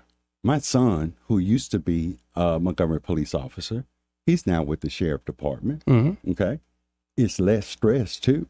A whole lot less stress, less intensity, and coming home each night after a shift, the stress level, even as a parent, is lower because I don't feel he faces as much out there in the county as he did with MPD. But I just think that money doesn't even overcome that, though. Yeah. And here's where I'm coming from, is I remember when the mayor's elected, Ernie Finley is there as chief, and I remember asking the mayor, do you still have confidence in Chief Finley? Yeah, of course. A few weeks later, he's gone. So I'm like, okay, he didn't hire Chief Finley initially. Maybe he wants his own hire. There were, remember, at the city council, officers showed up. There was a whole problem. So, okay, let's see if the new chief that is hired by the new mayor, how they're going to do. Within a year, that guy's gone. Yeah, but at his own indiscretions. And we still don't have a very clear reason why. We don't know, but it had nothing to do with the mayor. This was strictly something well, he decided. I'm not just pointing at the mayor, other than the mayor's the leader of the city and he hires the chiefs. What I'm saying is that it seems like it is at a leadership, cultural level within the department that we're having issues, not just a money problem. Well, maybe because of whatever happened with Chief Albert, I have no clue. I don't know. I mean, I want to say I don't know other than what you hear in rumor mill. I don't know anything to be factual. Okay. But whatever it was, he chose to resign. I felt, honestly, I thought Albert was doing a good job in implementing some things. I really did. I thought he was laying a good foundation. And, the rate of the clearance rate with homicides, burglaries, and robberies was just like exceeding national levels. And they were doing an excellent job, and I think that came, he did that to himself. Yeah. But I think the trajectory of the department was really improving. And, because I was there when all the police officers showed up with Finley. There were some real problems, And, but see, this particular situation with Albert is totally different. And so it leaves the mayor no other choice but to seek for a new chief, and that's out of my purview. But the thing is that, though Albert may have, failed us or whatever. Yeah. Well, he's not the chief after a year. But he was doing a good job while he was there. I mean, I wouldn't say that if it was not true. I believe in results and those results being measurable. So I saw. But the number of the homicides are still up. But the gunshots are still up. That's and well, what is? Hold on, we need to hit a break. Okay, we're gonna keep going though because I enjoy you being here. Okay, as much as I hate seeing Eddie walk off. Thank you for being here. Do have to hit this break. Got to do a little business here. All right. Thank you. This part of the program brought to you by Pest Pro Services. And they're at Pest Pro. Ashley and her team are ready to help you with all your potential pest control needs. It could be you need a particular job done, like termite treatment or mosquito treatment. Or it could be, hey, you're just looking for a local company you can trust, local people, giving back to the community. And that is Pest Pro Services. They're daggum good at what they do, folks. Call them today at 265-9990. That's 265-9990. or go to ppsriverregion.com, or you can always search Pest Pro Services on the Book of Faces. When you want to know, call a pro, Pest Pro Services, and be sure to tell them that Joey, that fellow on the radio, sent you. Want to carry News Talk in your pocket? Download the News Talk 93.1 app from the App Store. Available on iPhone and Android. Never miss a moment. Download now.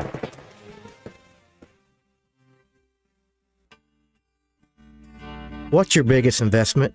More than likely, it's your home. So treat it that way when you hire a painting contractor. With PBS Painting, there are no gimmicks, no $99 special. Just quality painting and someone who treats your home with the same respect that you do.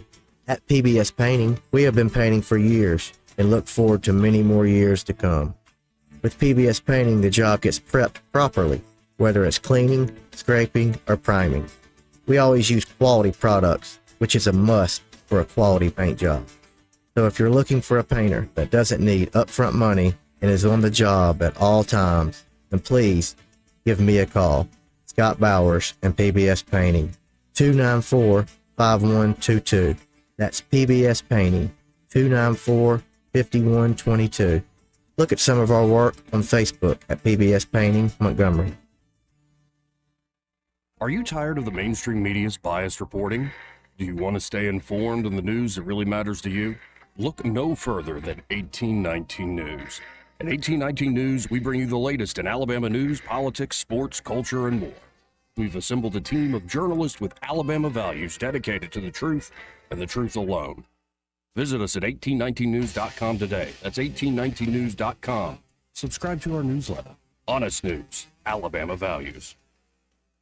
Join us tomorrow from 11:30 to 12:30 at Shashy's Bakery and Fine Foods on Mulberry Street in Montgomery as we are collecting items for our Operation Help and Hope benefiting new cancer patients via the Cancer Wellness Foundation of Central Alabama. Drop off your donation of new in packaging Chemo Comfort Care Bag items such as hard candy, fuzzy socks, puzzle books, lip balm, and Boost nutritional drinks. This hour of news and views is brought to you by our good friends at Alabama Home Mortgage. Alabama Home Mortgage, 567-4223. Visit them on the web at myalabamahomemortgage.com. NMLS number 1586368, an equal housing lender. This is your roving reporter, and today I am talking with an elk. Hey man, Mr. Elk, I was just wondering, what do elk do to take care of their money? Well, like most smart folks, we call David Ernest. You mean Alabama's most favorite asset preservationist? That's him, man. We call him up at 334-279-7431 or 205-479-0839. I see. Yes, he is our preferred money man. The money man with the money plan. You've been paying attention. Well, could you give us those numbers one more time? 334-279-7431 or 205-479-0839. And I just want to try to give you a heads up, man. Oh, what's that? I'm not an elk. Not an elk, huh? Well then, pray tell, what are you? Knights of Columbus. I am not even going to make a comment. Well, the baby liked it. This is the story of the one. As a maintenance engineer, he hears things differently. To the untrained ear, everything on his shop floor might sound fine, but he can hear gears grinding or a belt slipping. So he steps in to fix the problem at hand before it gets out of hand. And he knows Granger's got the right product he needs to get the job done, which is music to his ears. Call, click Granger.com, or just stop by. Granger, for the ones who get it done. Make 2024 the year you break away from the chain stores and join us here at Adams Drugs. We value your business and want to provide you the best customer service at the lowest possible price. We've been serving up excellent customer service here in the River region for over 62 years. I made the swap to Adams Drugs and I couldn't be happier. Having a job and then getting 3 kids to all of their activities keeps me busy. I don't have an hour to waste waiting on a prescription. At Adams, they know me and my family. I get in and out in minutes, and when I can't get by Adams, they'll bring the prescription right to my door. What are you waiting for? Come in to Adams Drugs and let us earn your business. Our friendly and personal staff will talk with you and answer any questions you may have about your prescriptions. Your satisfaction is our #1 goal. Visit us at adamsdrugs.net for the location nearest to you. Adams Drugs is your local independent Health Mart pharmacy. Health Mart, taking the time to listen and care. Hi, I'm Ray Bowles from Prattville Carpet. If you're looking for waterproof carpet, hardwood, laminate, vinyl plank, or ceramic tile, call us today for your free measure. Prattville Carpet is a family-owned flooring store that prides itself on personal service, quality products, and guaranteed installation. From beautiful hardwood floors to luxurious smart strand carpet, Prattville Carpet has you covered. Call, come by, or online at prattvillecarpet.com. Prattville Carpet, we're more than just carpet. We get Montgomery talking 24 hours a day. The River Region's most trusted voice. News Talk 93.1 FM, WACV.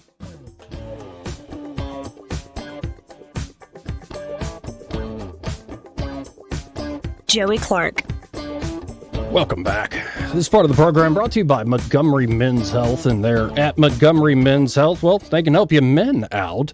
You know, you should make it part of your annual men's health routine to get your testosterone checked as well as a PSA check, great marker for prostate health without having that, intrusive finger wag thing going on there. And of course, there are a lot of guys, as they get older, that start to feel they're losing their edge. They feel tired, run down, just kind of are haunted by past memories of their younger self. So guys 50s and 60s, even the 40s are starting to look at, okay, is it low testosterone? And there are even young men in their 20s and 30s who are having testosterone issues. That's why you got to get by Montgomery Men's Health. The providers there will conduct a testosterone-focused lab workup plus a consultation for only $99. And they have low-T treatments there that can truly change lives. Men can experience higher energy, better gains in the gym, better mental clarity, improved sleep patterns, a faster metabolism. You usually even notice an increased libido. And you can actually book the same day that you call. That number, 440-3663. That's 440-3663. Or go to MontgomeryMen'sHealth.com to book your appointment today. Pastor Nettles, Ed Nettles, here in the studio with me. One question I want to go to the heart to, because this is genuinely how I view these issues. And I think when somebody is shot and killed, there is always... The murder-suicide that just happened is very different than the triple homicide at the Hispanic. They're all very different, and there are different stories that lead to that. But were Cain and Abel white or black? And doesn't matter. It doesn't really matter. I mean, in the end of it, I don't get into that. I worship God, who is a spirit. I worship God as a spirit. And as it relates to my decisions and how I make them, the book of James says to know to do right and not do it, to him that's a sin. Okay? So I know that God is a spirit. I don't get into the Abrahamic covenant and who are this and that. It's just, again, that's another argument on beliefs and belief systems. Mm-hmm. I go back to God, and we're created in the image of God, and God is a spirit. Well, you don't go back into the Old Testament and lean on those stories? I read them. Yeah. I read them to educate me. Sure. But we're under grace. Okay. We're no longer under the law. The old covenant. The I see old what you mean. covenant. Yeah. We're no longer under the old covenant. Jesus didn't destroy them, but he fulfilled them because we could not do them. Okay? So we're now under grace. And there are a lot of people, even today in the faith community, create policy based on old covenant when we're really under grace. What does that mean for law if we're under grace, under the new covenant? Well, there are things that we could not do or fulfill in the Old Testament, keeping up with what you can and cannot eat, all those crazy things. Under grace, God fulfills that. Jesus fulfilled everything that we could not do. And he just added to love God and love your neighbor as yourself. How many people do you think actually take that message to heart? And I'm not just talking about the church you helped shepherd for. No, I mean, everybody. The church as a whole. Yeah. I don't think they do. I think everything is based on my particular cult, so to speak, for lack of better terms, not calling them a cult, but what our belief system is, as opposed to what the written word says, to love your neighbor. I mean, the New Testament tells us to visit folks in prison, feed the hungry, do these kind things like the Good Samaritan. But we don't do that. If we see a homeless person, we'll want them off the corner.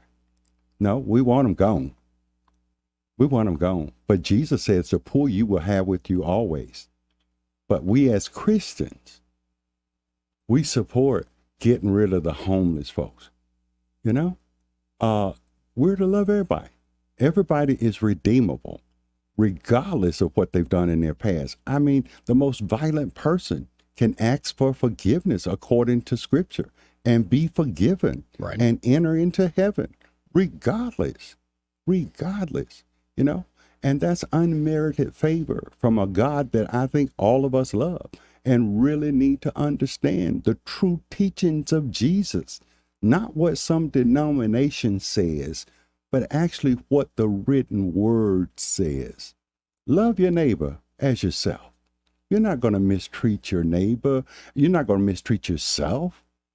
So God says, look at your neighbor like you're looking at yourself. But I think a lot of people do mistreat themselves, and thus they mistreat others. And I think there are a lot of folks who are essentially growing up in a broken home life. Yeah.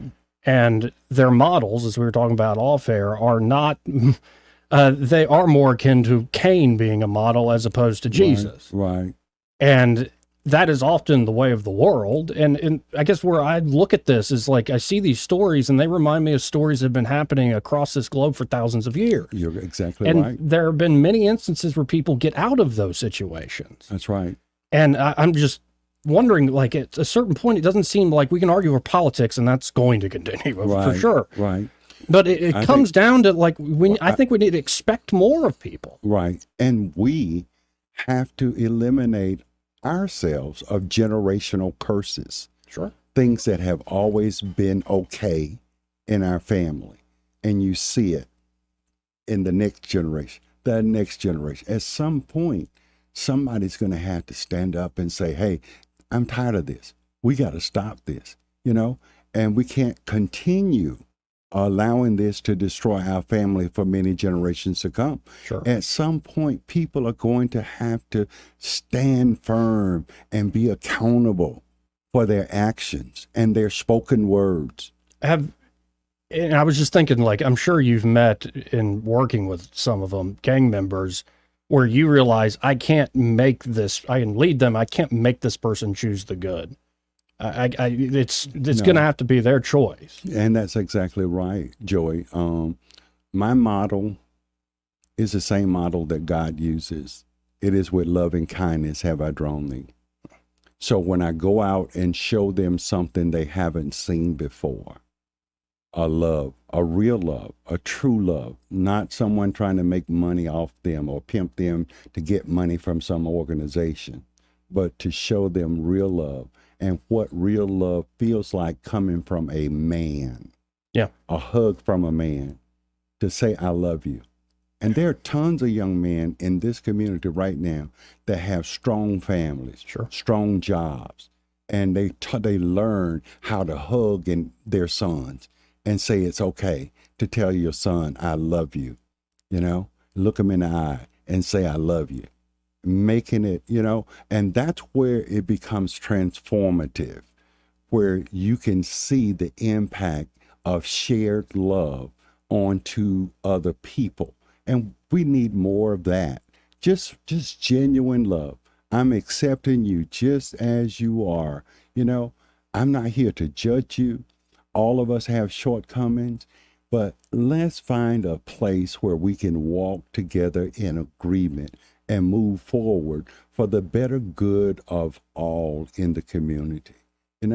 I think as we grow stronger together, we can eliminate more and more of these divisive conversations and just have real talk. Hey, God, I don't understand what it is to live in your community. Help me understand. Share some things that I don't know. Eliminate and erase from my mind all the fallacies, things that are just really not true about your community. just tell me, and then if you can, regardless of your community, how can we partner together to help mankind as a whole, regardless of race? People say, well, they always say Pastor Nettles in West Montgomery, but nobody talks about the white children in the private school where I dealt with prescription drugs and alcohol. I went out there. Yeah. I went out into the county to the barn fires, on their own property. That's why they didn't go to jail with drugs and things. They were using prescription drugs and alcohol. They were not violent. Oh no! Like if I'm talking about young black men, the major threat is other young black men. Right. If I'm talking about young white men, let's say, it's going to be drugs and car accidents. Right, and that's the kind of conversations we need to have. That things are different, how they affect each community, based on those little things. The education level, the poverty, the things that these folks have to struggle with, where you may have to struggle a little bit, but not as bad sometimes, It's just sometimes like life, just the hand that you're dealt sometimes. And I'll admit, here's where I struggle. I much more prefer, I think Hillel the Elder, he's a rabbi, who said, do not unto others you have them not do to you. Mm-hmm. And often, I've heard the conversation of we're stuck in a negative peace and we need to go to a more positive peace in the city, but negative peace ain't too bad. Mm-hmm. And here's what I mean is that I've got my own life and you have your own life, and there's only so much you can do within your own sphere, even if you devote all your energies. And so at a certain point, I get frustrated. I know a lot of people get frustrated. Like, I'm doing stuff. I'm not perfect, but I'm doing stuff right. Why the heck can't you do it? Right. And I'm not the one who's going to help you. Right. You have to help yourself. Right. And people don't want to hear that. Right. But I think that's the only way you get ahead in this world. I don't think it falls on deaf ears for everyone.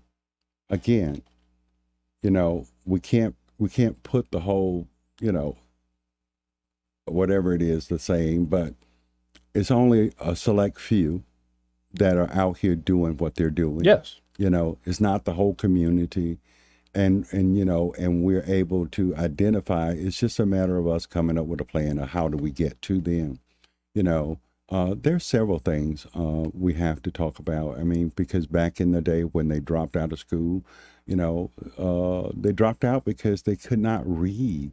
They got kicked out of school because they weren't reading on grade level. They were embarrassed, and they're back in the streets and no education. So what else to turn to but drugs and bad things, So it's a buildup. I mean, we have to do, we have to circle the wagon from the Board of Education.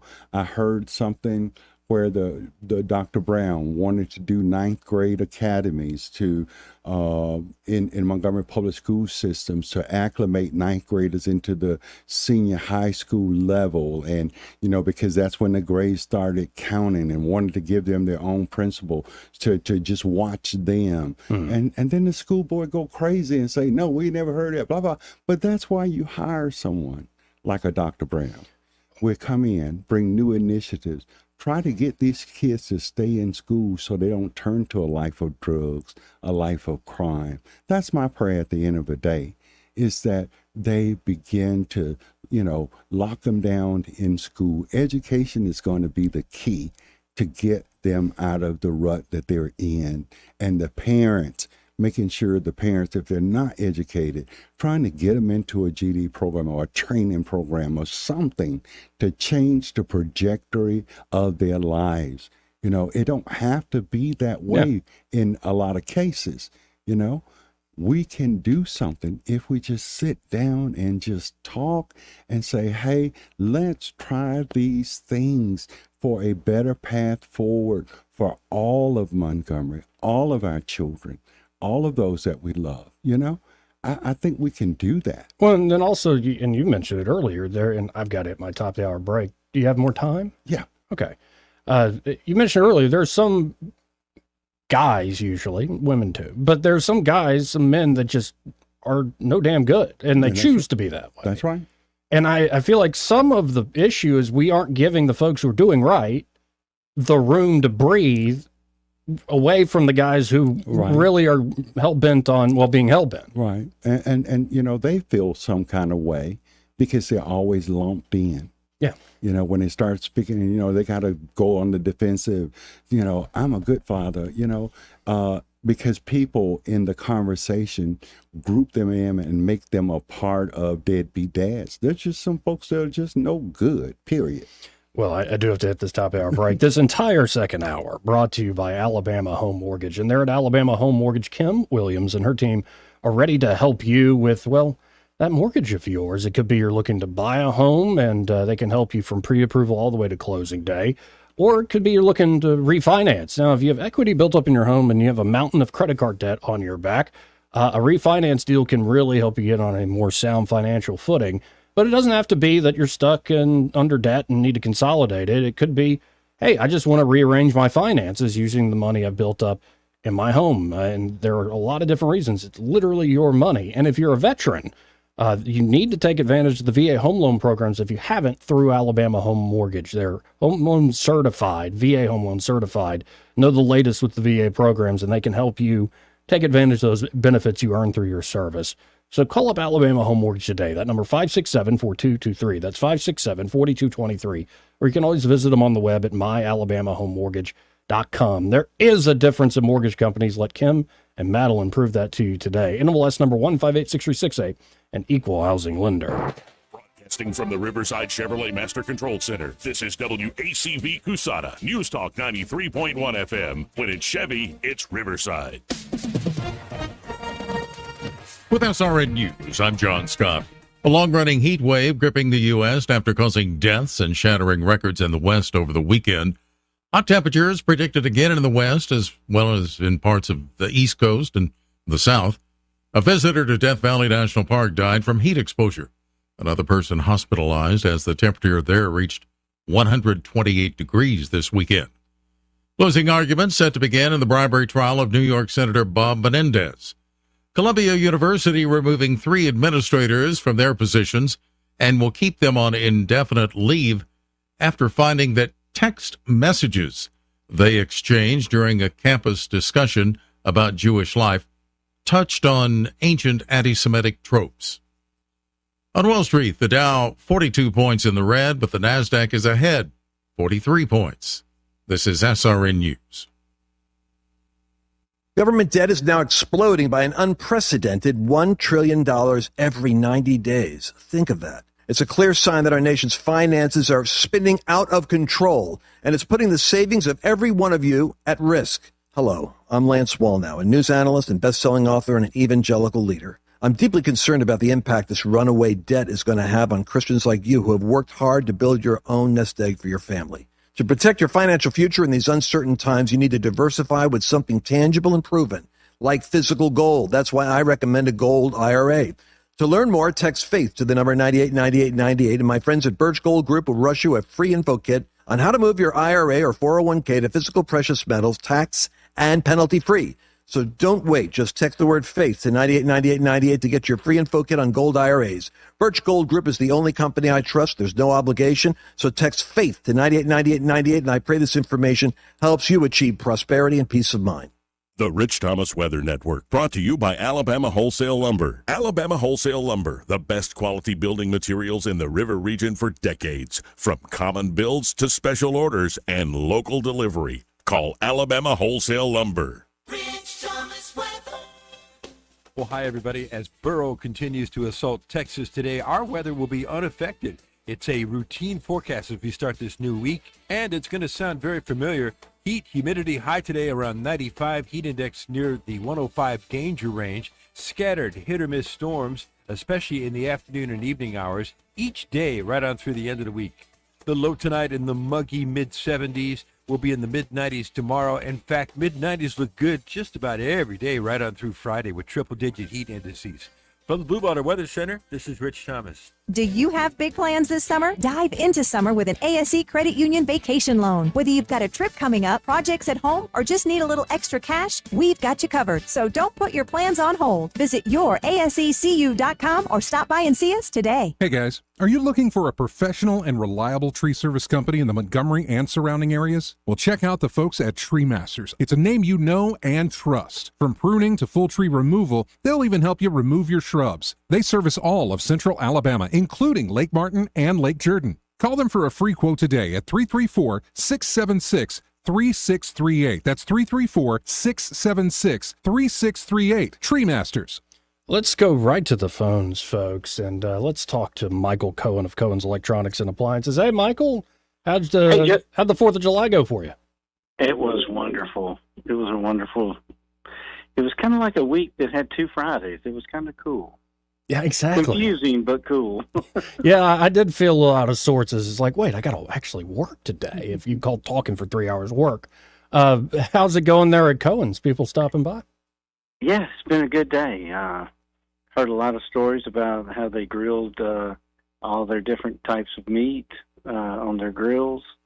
But my technicians are out, my delivery crew's out, and customers are coming in. It's been good. Well, and I love seeing folks decide, you know what, I got to upgrade. And, I just got that 85-inch TV, childhood wish fulfillment. But now you're telling me that Samsung and Sony have 98 inchers? That's right. 98 inch. And I have the Samsung. I don't have it out, but I have one in stock. Samsung makes a couple of different levels of it. Sony only makes one. So you can buy Samsung in a couple of different models. Well, and it's kind of the dream to set up a true home theater. I know what a noble dream, but it really is something I love, watching a good movie or binging a show, and y'all can set people up with that, from the TV options to also the audio options. And I feel like a kid in the candy store when I stop by your store. Well, that's good. That's good. Because, I had a customer in here the other day, and he's asking questions. He says, I used to have a real home theater system. I had my receiver. I had my 5 speakers. I had my subwoofer, and it sounded great. And somebody told me I need a sound bar. And I was like, well, a sound bar is not going to compete with what you have. But then he describes his room to me, and it's kind of like he has to go with the sound bar because he's bought a house that hasn't been pre-wired, that doesn't have the access to get wires to the back of the room to do rear speakers, and he doesn't really have a lot of front wall besides where he's got the television that he can get to. So, he's going to go with a nice Sonos system with the sound bar, the woofer, and then we'll have the rear speakers on the back wall, wherever his wife allows us to put those. See, I don't have one of those bosses I have to check in with, at least not yet. Folks, you can really get set up there at Cohen's, and we've only scratched the surface. Not only great electronics, but appliances, too. You can always shop from home at thinkcohens.com or just stop by the Boulevard. That's what I encourage you to do. 2515 Eastern Boulevard, right here in Montgomery. Open to 9 to 6 Monday through Friday, or is it a little different this Friday? No, it's still going to be 9 to 6. Okay. Monday through Friday, and 9 to 4 on Saturday. There you go. And be sure to find Michael or one of the great team members there and say, hey, I heard Michael on the radio with that guy, Joey. That guy, because the other guy was laid out today. he left earlier. So it's a whole story. It happens sometimes. But I appreciate it, Michael. Thank y'all. Have a great day. You too. More news and views. Reverend Nettles still here in the studio. If you want to call in, comment, or question, 272-9228. 1819 News. Lieutenant Governor Will Ainsworth starts out this week with calls for the firing of the director of the Alabama Department of Transportation. Ainsworth spoke about it on FM Talk 106.5 out of Mobile during the Sand Mountain Potato Festival. Ainsworth spoke with 1819 News Editor-in-Chief Jeff Poore about John Cooper not doing a good job in his ALDOT position. He has totally, in my opinion, disrespected North Alabama by the lack of infrastructure funding in comparison to the growth we've seen. And I don't think he's done a good job. I'll say it again, he needs to be fired, right? I mean, he does not do a good job as DOT director, continues to neglect major projects, and then he sits there and puts priority on projects like 43 in Southwest Alabama. That's, fine if you want to do that, but it's a horrible idea to do that project without getting federal funding. I'll be back with more Alabama stories after this.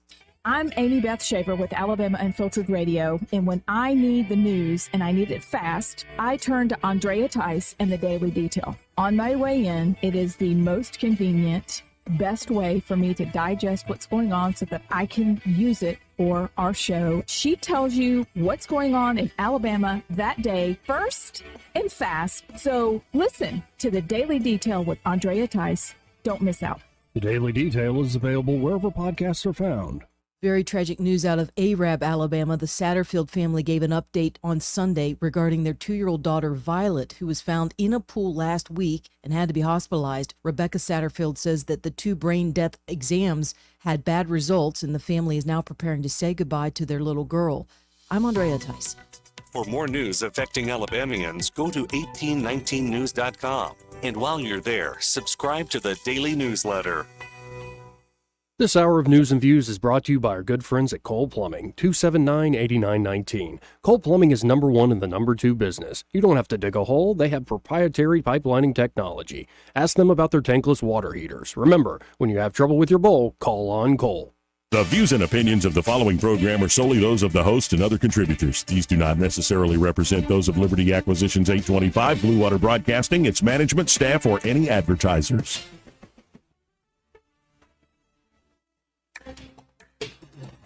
It's time for Montgomery's conversational radio show. It's News and Views on News Talk 93.1 FM. To join the conversation, call 272-9228.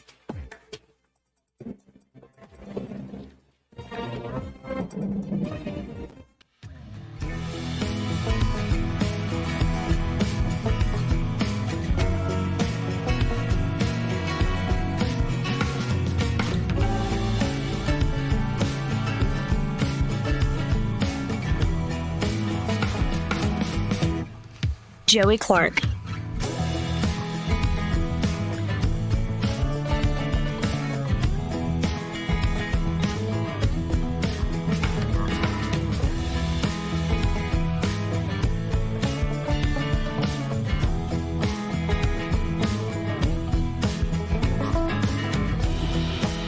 Welcome back to News and Views in the afternoon, 272-9228. If you're a comment or question for our guest, Reverend Nettles. So there's so many different things to talk about here, Pastor. One thing I want to just throw it on the table, because I was watching some interviews over the weekend, kind of keeping abreast of what is the policing situation nationwide. Yeah. And one thing that came up in the conversation is the Ferguson effect. Mm-hmm. You know that? Yeah. Yeah. And I think we had another Ferguson effect after George Floyd and everything that happened in 2020. Mm-hmm. And I think that really contributed to the police hiring problems across the nation. Right. Because as much as you could throw money at it, and that argument can be made, I think there are a lot of officers who decide, I only want to go work in a place that wants me to actually be a police officer. Mm-hmm. And that could, so I guess I'm wondering, the people in the community you're been trying to help, the community you serve, do they actually want police in the same way that, that many other places want the police on their streets? Or is there a distrust for a lot of historic and good reasons, but is there still a distrust of like, I see somebody in a police officer uniform and I'm not initially happy to see them, let's just say. Right. Yeah, I think that any community wants a good police force, but you don't want to be abused at the same time. Okay, so historically, as you stated, the police have been very abusive and over policing in the Black community.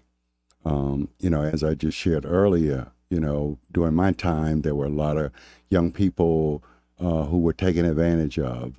Police officers take drugs, drug money, weapons, and not arrest them. Sometimes beating them showing up at the church on Monday morning with a black eye, whatever. You know, the good thing about that is I haven't heard that lately in Montgomery. You know, I don't hear that anymore. I think any person who wants to be in law enforcement and have a true heart to serve and protect, then that's where he or she really needs to be. It's not a matter of if the community wants me, but a matter of whether you have that servant heart. You still want to serve and protect the community, even if it's a difficult place after the Ferguson or whatever. Yeah. And if you are a non-black officer, how you may feel or you may perceive or thinking that these folks feel this way about me, well, you know, go and engage them, you know, talk to them. Community policing, you know, get to know the community and know those folks, and you'll understand they want you there just as much as you want to be there. Right. Well, and we mentioned earlier people's reactions and what gets a rise out of folks, and, you know, talking about the racial element of it. I think there is often much more outrage over, say, if it's a white officer shooting a black person, than any other thing right now, and especially national media, that will get the attention, where I don't necessarily, maybe people directly affected or outraged. I don't see that with everyday crime or with heinous crime, with, you know, homicides. Yeah. Why that? Well, why does that reaction, where does that come from? Well, first and foremost, it goes back to historical precedent. Okay. So they're still just, okay, this is still happening from a historical perspective. Okay. That's one angle. The other angle is, as it relates to media, I'm going to pump that whatever gets my ratings up. You know, I may or may not even agree with it. But if the ratings, and this is something folks want to hear, and if we want to keep telling the story over and over for the ratings, then yes, it's going to rise to the level where it seems like this is all we're talking about. But it's driven by the media and not necessarily the community in which it's flowing from, you know? And I see what you're saying. And my big bad is not necessarily the Democratic Party; it's the corporate press, including Fox News. But I rant on that all the time, so no need here. But what was the biggest national story out of Montgomery? It was that Riverfront brawl. Riverfront. My stupid face was on national TV. You know, there's a problem then. Well, again, because historical precedents in Montgomery. Yeah. But I just feel like there was, okay, I don't know if you've seen Facebook. Yeah. There's a video floating around, bunch of guys, white guys, drunk on the lake. Big fist brawl. I mean, knocking folks off the boats and everything. Yeah. No national attention. Right. Why? It doesn't have any historical precedent to rise to that level.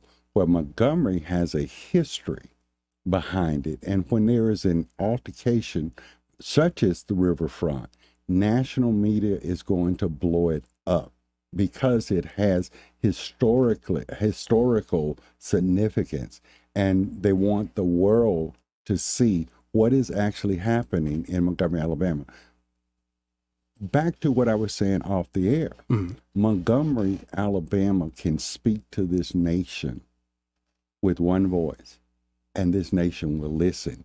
Because it's Montgomery, Alabama. They watch us. They watch to see how we progress and how we're progressing. And anything negative that's going to set that back, you know, yes, they're going to flash it. Like Montgomery, Alabama has never changed. Montgomery is still the same. They're still doing the same stuff. That's the narrative that keeps division within the city.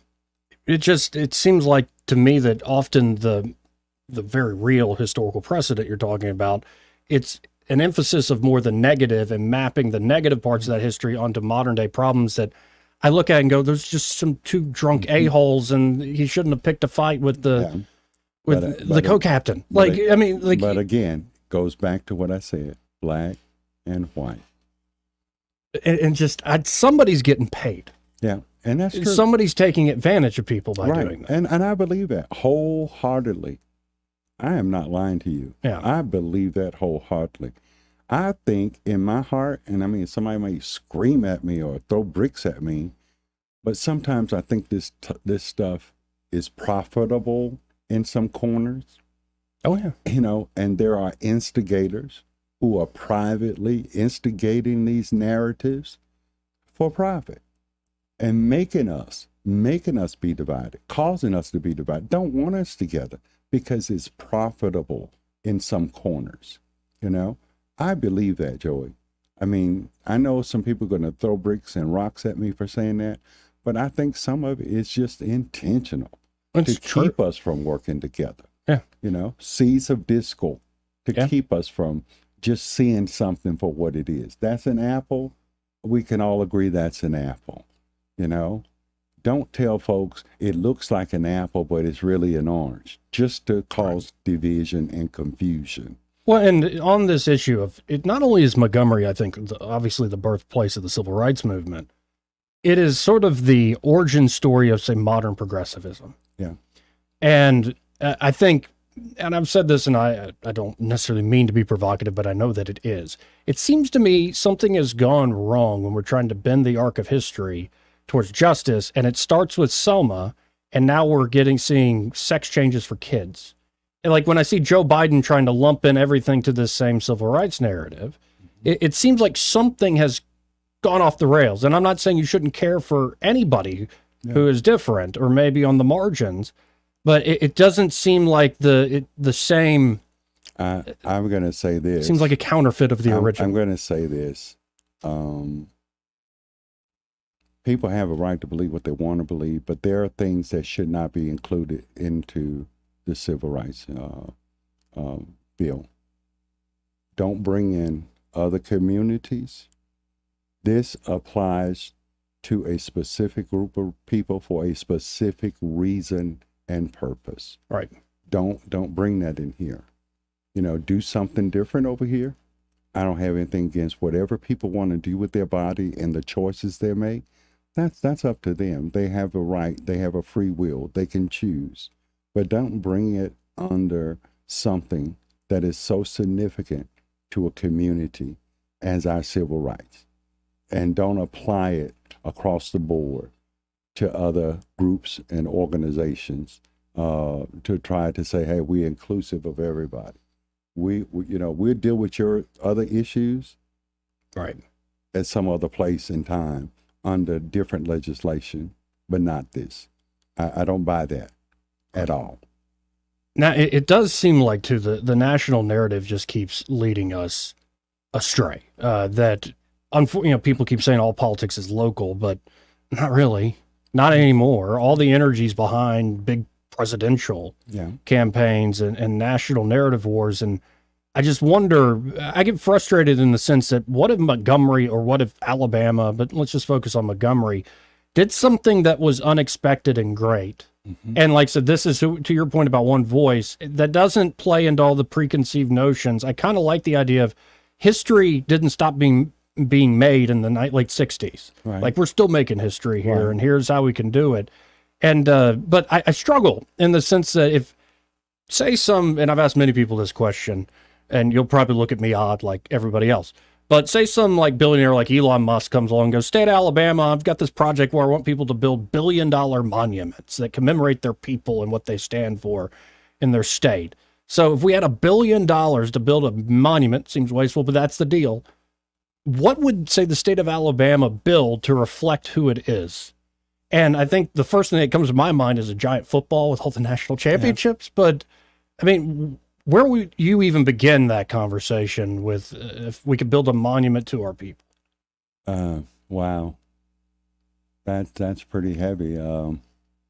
See, again, it's going to, back to what you were saying about one voice from Montgomery. Mm-hmm. I really wish we keep talking about that long after today, about coming together and regardless, because everybody, whether you're Republican, Democrat, Independent, whatever, libertarian, whatever it is, everybody has a platform and they're sticking to it,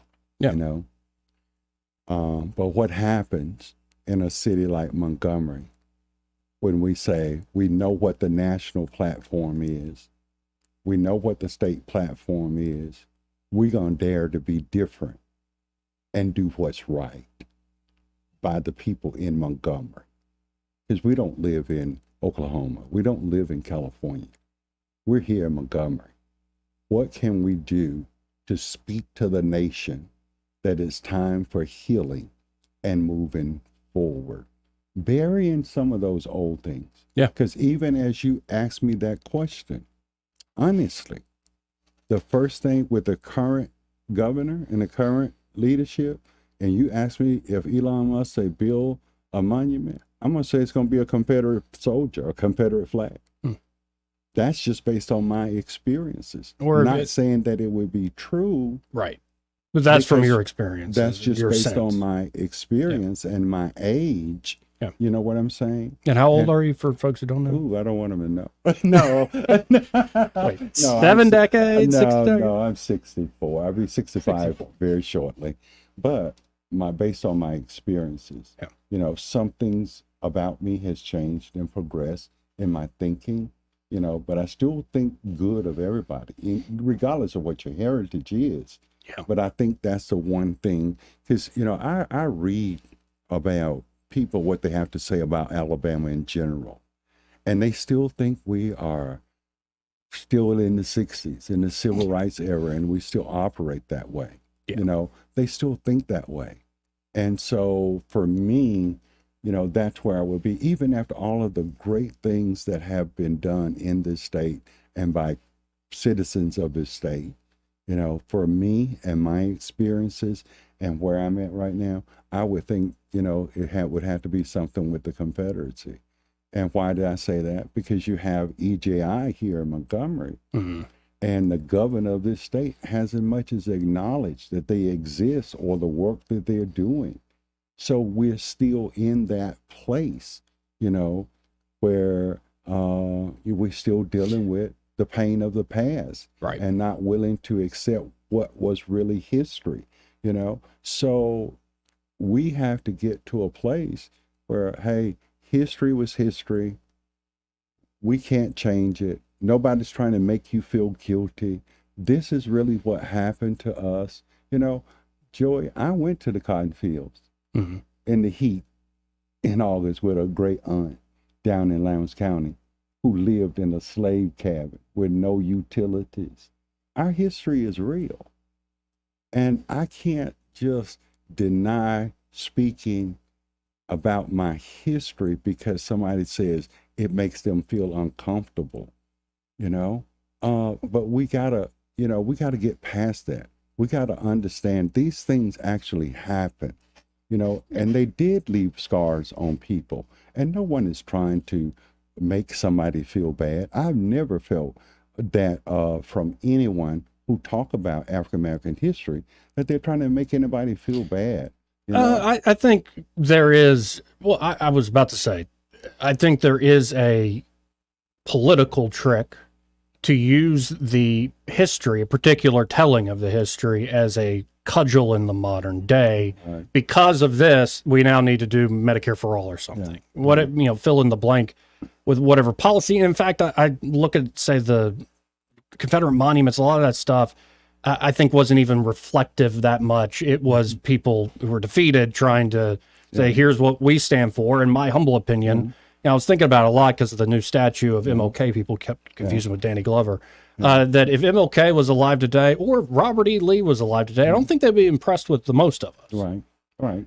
And so I agree with that. And even like I look at issues like you require Medicare for all. I don't even look at that as a racial issue. I look at it, like I was sharing on another segment, a place I used to work for, the American Red Cross, blood services. And I had a job of making sure that blood and blood products was on every hospital, South Central, West Alabama. And when I was out there in those rural hospitals, They were suffering then. Mm-hmm. And folks having to drive, 10 to 20, 30 miles to get to a doctor if they had an emergency, God forbid, a life-threatening emergency, and they got to get to 30, 40 miles to get seen. Well, I looked at Medicaid expansion as a tool to support rural hospital and rural health care, not Black health care, rural health care. Right. Well, and I think that's them services, and doctors having, because these rural counties are much poorer and doesn't have the resources, then these doctors are not insured, and these folks are not insured. The doctors are not being paid, so they can't afford to stay. I looked at it as an extension to getting people, I looked at that as an extension of public health and getting care, supporting rural hospitals so they don't fail, supporting these doctors who make the choice and the decision to go out in these rural counties and try to practice medicine. And whatever emergency services out there that are trying to cover these areas, EMSs, from one county to the other over the next county, that's where I saw it as. Don't always, and people should stop looking at things from a Black-white perspective. But you know what I'm talking about. And I understand. Yeah. And it should be need-based. This is needed. We were on a Zoom call with Governor Ivey before COVID, or during COVID, myself and some other pastors. And one of the things that I did ask her was about expanding Medicaid, or whatever it is, to these rural areas to get health care. Her response was, we can't afford it. But you come right back and build $1 billion prison, and all these folks and all these people down here are now, check it out, Joy, if you hadn't, there are a lot of these rural hospitals that are closed. There are a lot of doctors that have left. Sure. But you put $1 billion, the most expensive prison in U.S. history, is built right here in Montgomery, in Alabama. Yeah. And so I wanted to get past the politics and get to need base. This is what these folks need. These folks need health care. They don't need your politics, Yeah.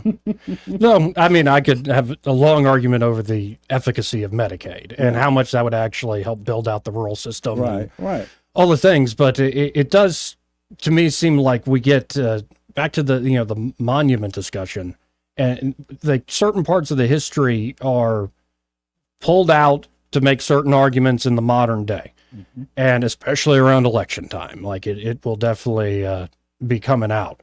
But I really have thought about it. Like, would we build a monument to the stars, to the space program? But I'm like, well, that's a little German. But actually, this genuinely shocked me. I just want to share it with you. Okay. Because I've always been inspired by the, reaching for the stars. Right. Like man going into the final frontier. The ocean might actually be the final frontier. But I was shocked. There's a great documentary on the Black Woodstock. And one portion of that, the music's just fantastic. But one portion of that, it's the same day that concert is going down, that in 1969 when they land on the moon. And when they asked folks there, it's like, wait. Y'all can spend money on that, but I still haven't gotten a check. I still can't, put my water on, and I don't have bills for power, and you're sending men to the moon, and was it Gil Scott-Heron that said Whitey's on the moon, and I've got all these problems. And there's a part of me that thinks that number one, that shocked me.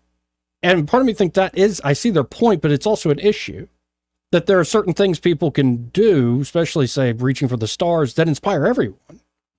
And you now see many folks who didn't get the respect and the due accolades they were deserving of in the 60s, getting that respect. And you're now seeing younger and younger generations, Black and everybody else, going into STEM fields. And it seems like sometimes we get stuck too much on the need, as opposed to let's create the model that allows somebody to reach out of that place of need. And of course, helping people in need is a necessary thing for life as well. But you see, when you're dealing with rural Alabama and looking at Alabama's history, historically, Alabama only looked for companies to come in like textile. Go back to Mike a little bit. Bringing in companies. Alabama looked at companies like textile, the textile industry, things like that, low-paying jobs. Okay, and so historically, the state, it's not afforded people the real opportunity for advancement. Now we're seeing a difference with all the auto manufacturers coming to the state with higher wages, which will result in better lifestyles and a better offering for their children to get involved in STEM and get involved in this doing better. But when you're out in rural Alabama, no infrastructure, you can't bring change there without having infrastructure in place to do that. So these people are going to remain in that cycle of poverty because there's nothing there. There's nothing there to build hope on. There's nothing there. My hope in rural Alabama is to maybe get to Huntsville one day, maybe get to Mobile, maybe get to Montgomery or Birmingham. But beyond that, what do I see? And that's because of the type of industry that has historically came to Alabama were low-paying wages. And the people weren't able to really support themselves. So it was a cycle of poverty in most of these rural counties, and then if I've always lived that way and every generation before me lived that way and worked in this industry, then that's my lifelong goal. Right. If somebody doesn't throw me a lifeline to college or somewhere or military to get out of that cycle. Well, and as much as the national political narratives are a huge problem, there is a weird convergence happening economically, almost economic nationalism from the right-wing populists and left-wing populists. And I believe even Barack Obama for a time was talking about economic nationalism near the end of his second term. And so where folks are focusing on that rural community that once maybe relied on textiles, and that's just gone. And I think there's different ways you can maybe address that. I don't have a lot of faith in, say, whether it's Shamari Figures or Caroline Dobson that becomes the next congressman for this new District 2. I don't have a lot of faith in federal grants necessarily solving this problem. Maybe they can supplement, maybe they can help. But it's something I think a little closer to home. But I got to hit another break here. Okay. 272-9228 if y'all want to get in on the conversation. This part of the program brought to you by All Pro Heating, Air, and Electrical. And they're at All Pro Heating, Air, and Electrical. Well, it's right there in the name. They can help you with all your HVAC needs. If you have not gotten your AC unit checked, what are you doing? Are you crazy? You need to get that AC unit checked to make sure it doesn't crap out on you in the middle of the summer. That happened to me. I had no AC for 2 weeks. It's not fun. I don't know how people used to live. So get it checked out, or maybe you need a whole brand new unit. All Pro can help you there. Or if you're looking for electrical services, just wanting to check the electrical services around the home, or you want to install, say, a new generator, a Generac generator. With storms rolling through, there are some folks that want to keep the power on. And of course, there are some folks that need it, say medical devices, you need to keep the power on. A great new Generac generator can get the job done. So check out All Pro Heating, Air, and Electrical today. You can always go to allproheatingair.com. That's allproheatingair.com.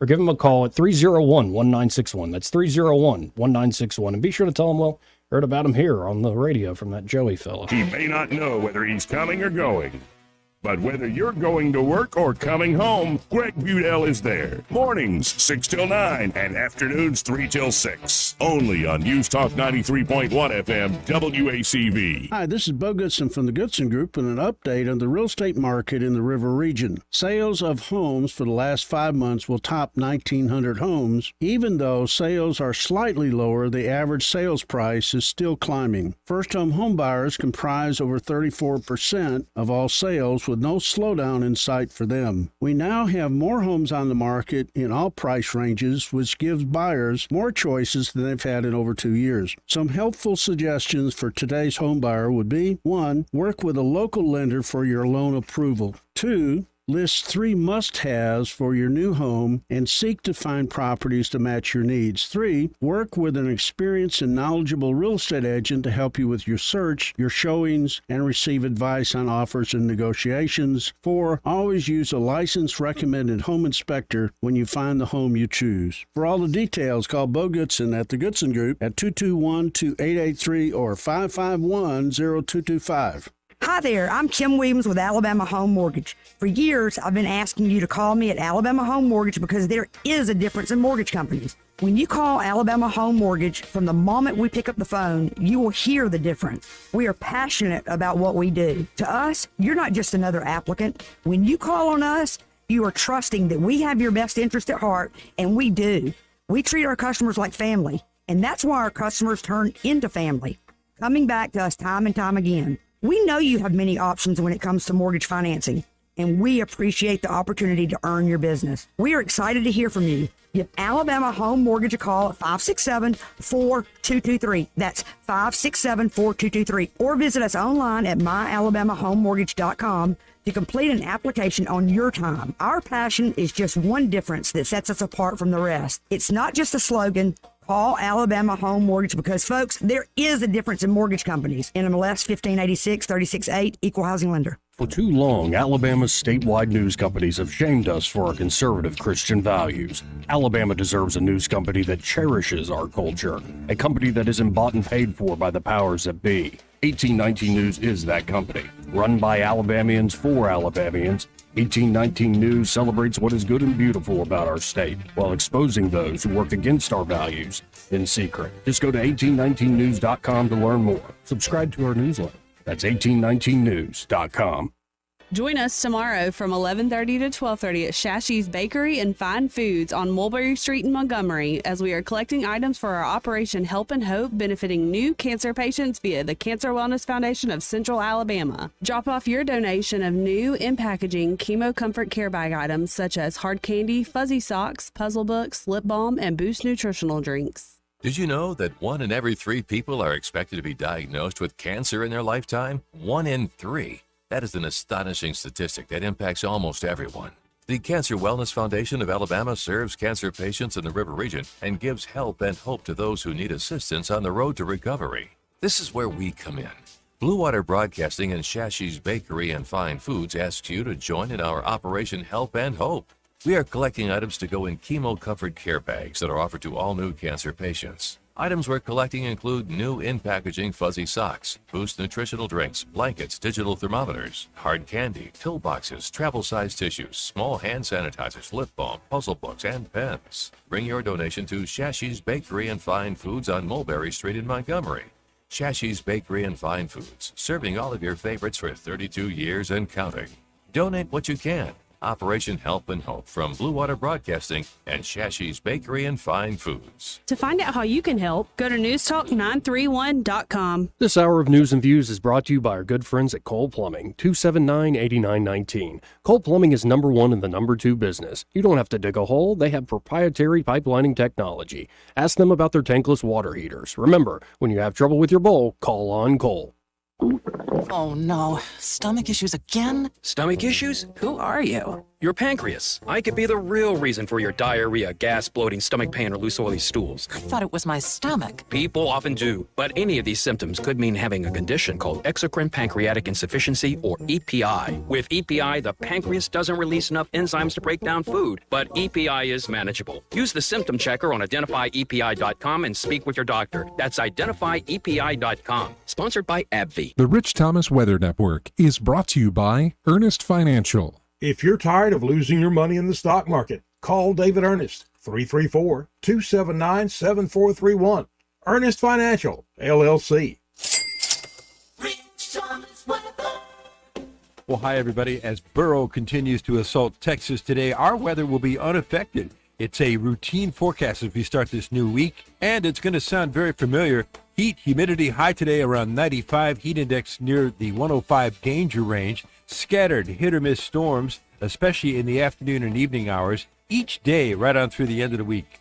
The low tonight in the muggy mid-70s will be in the mid-90s tomorrow. In fact, mid-90s look good just about every day right on through Friday with triple-digit heat indices.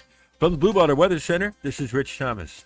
CB&S Bank has a long history of stability and a legacy of serving our community's needs for generations since we began in 1906. At CB&S Bank, we're here for you. All loans subject to credit approval, member FDIC, and equal housing lender. If it concerns your community, you'll hear about it on News Talk 93.1. News Talk 93.1 FM WACV.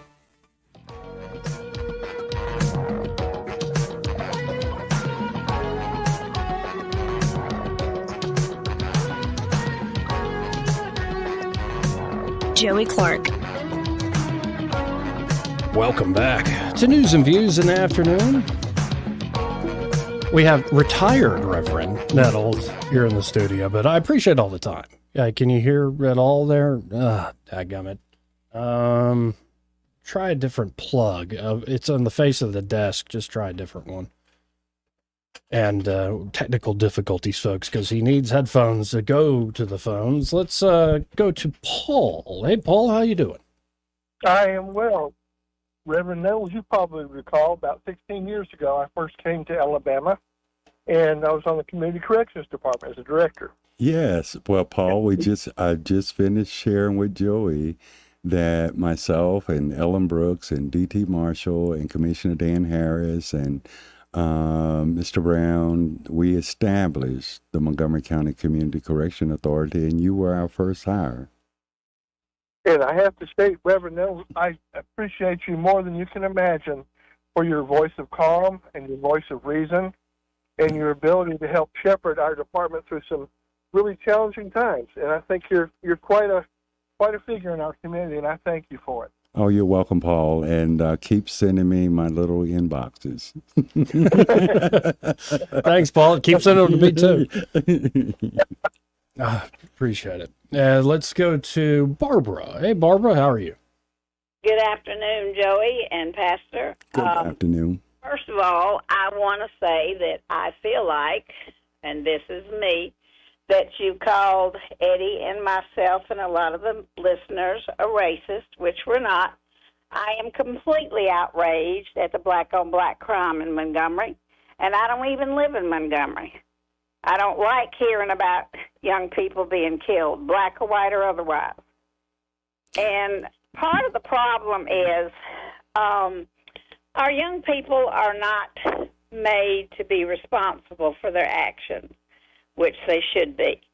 And I think the idea of $1 billion prison, yeah, that's a lot of money. I think part of that might be federal, but also when these young people are shown that they have to be responsible for their actions, maybe we won't need another $1 billion. Well, ma'am, and I'm gonna correct you. At no time did I say or imply that Eddie was a racist, and nor did I did not basically imply yes that. or you. Well, that's how I feel about it anyway. There again, it's according to your interpretation, and you and I are over 60, so we're going to hear things differently. Absolutely. We're going to hear things differently than younger folks. But anyway, like I said, that's how I felt because. Well, please don't be offended. You were saying white people think different. Well, I don't think most of us do. We don't want to see anybody shot, killed, or anything. No, I didn't say also, think differently. I just said how you perceive it. The occupational tax, Mm-hmm. I do not think that's fair. I think the legislature has said the same thing because you have thousands of state employees that work in Montgomery that don't live there, but including your legislators. Okay, but so I've never thought that would be a fair tax for a capital city. Okay, but there's 25 other cities in Alabama that has occupational tax. 25. Exactly, but it's and not right next door to Tuskegee has a 2% occupational sale tax. Montgomery, but it's not regardless of being regardless. That's what I'm trying to say. Okay, listen to me. The same city services and infrastructure that is being used in other cities by others who live outside of that city is also being used in Montgomery. City services are still being used by those who do not live but work in the city. You still get police protection. The fire is always available to you, streets and sewers. But we don't live there, so we don't need it. You need it during the 8 hours that you're there. But that's because it's state agencies. The state agencies do not supply. And the state agencies are located in the city of Montgomery. Well, the state police does not police the city of Montgomery, and the state does not have emergency health services in the city of Montgomery. All of that is operated by. We pay for that, so we pay for when we have to use the hospital or emergency service. Well, ma'am, if you're using the infrastructure during the 8 or 12 hours that you're here, I think you should be a part of taking care of that. I totally disagree because we pay taxes. Thank you. Well, I appreciate the call, Babs. Great to hear Yes, from you. Love you. Let's actually hit a very quick break. We'll be back with Randy, Duke, others at 272-9228. Want to carry News Talk in your pocket? Download the News Talk 93.1 app from the App Store. Available on iPhone and Android. Never miss a moment. Download now. Good morning. Do you have time for lunch today? My treat. Absolutely. But what's the occasion?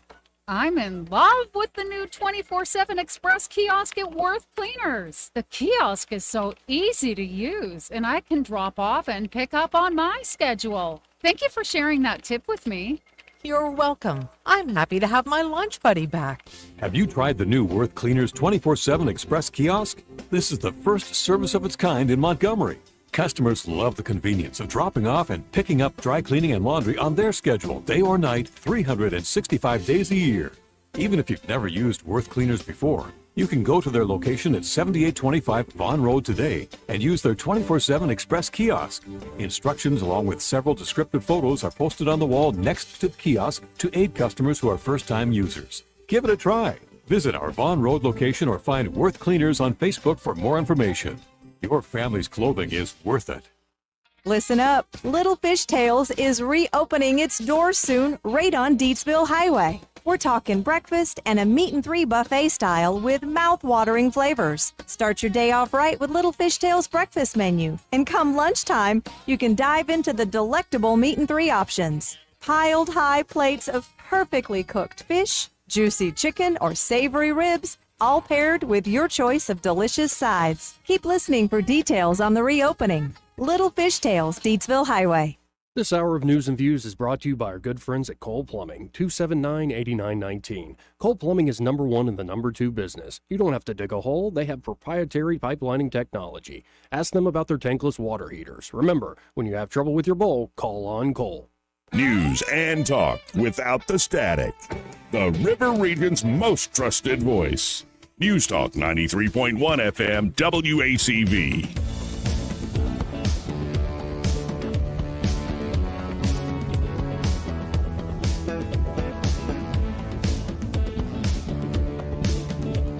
Joey Clark. Welcome back. Closing minutes here of the program. This 2 hours has flown by, Pastor. Wow, Nels. yes. And let's go to the phones and talk to Duke. Hey, Duke. Man, I tell you, how's you doing, Rep? Just fine. How are you? Great. I'm pretty good. Yes, Joey. But I hope I never piss Eddie off, boy. I'm scared, man. I hope I never piss him off, Joey. Oh, mercy. But anyways, you know he would pitch a fit and then give you a big old hug. Relax. Oh man, Pastor, don't you an ex-Marine? Yes, I am. No, not ex. Okay. I am a Marine. You're never an ex-Marine. Oh, okay. All right, Eddie. All right, you heard it, Eddie. No. I'm trying to be messy just a little bit. He's gonna be all right. He's gonna be fine. Yeah, we're just cutting up a little bit. Yeah. Trying to calm the waters a little taste. Yeah. People do see color. Last caller, what's name? Bobby? Babs, yeah. People see color. It may not be, we're not calling you a racist or nothing like that, but when that shooting happened, when the white lady got shot, okay, people saw color. You can call her race, brown, black, or whatever terminology you wish to use. But people see that. So we saw that you guys pay attention to that. You didn't pay attention to a lady getting shot in her bedroom a year before February last year. Okay? So let's be real about these things now. But well, but it's also the legislature just passed a thing called Anaya's law too. So it's like certain situations just go viral, and it's not just always a race thing. I see what you mean, but I think also assuming or trying to whittle down what's your assumption, your motivation sometimes isn't the most productive way to go about it either. Yeah, I got my way of breaking things down, but people get my point a lot of times. People call me racist all the time. I stir up stuff. Hell, let's talk about it. Okay? No, you're not racist. You're just annoying sometimes. I want to talk about it.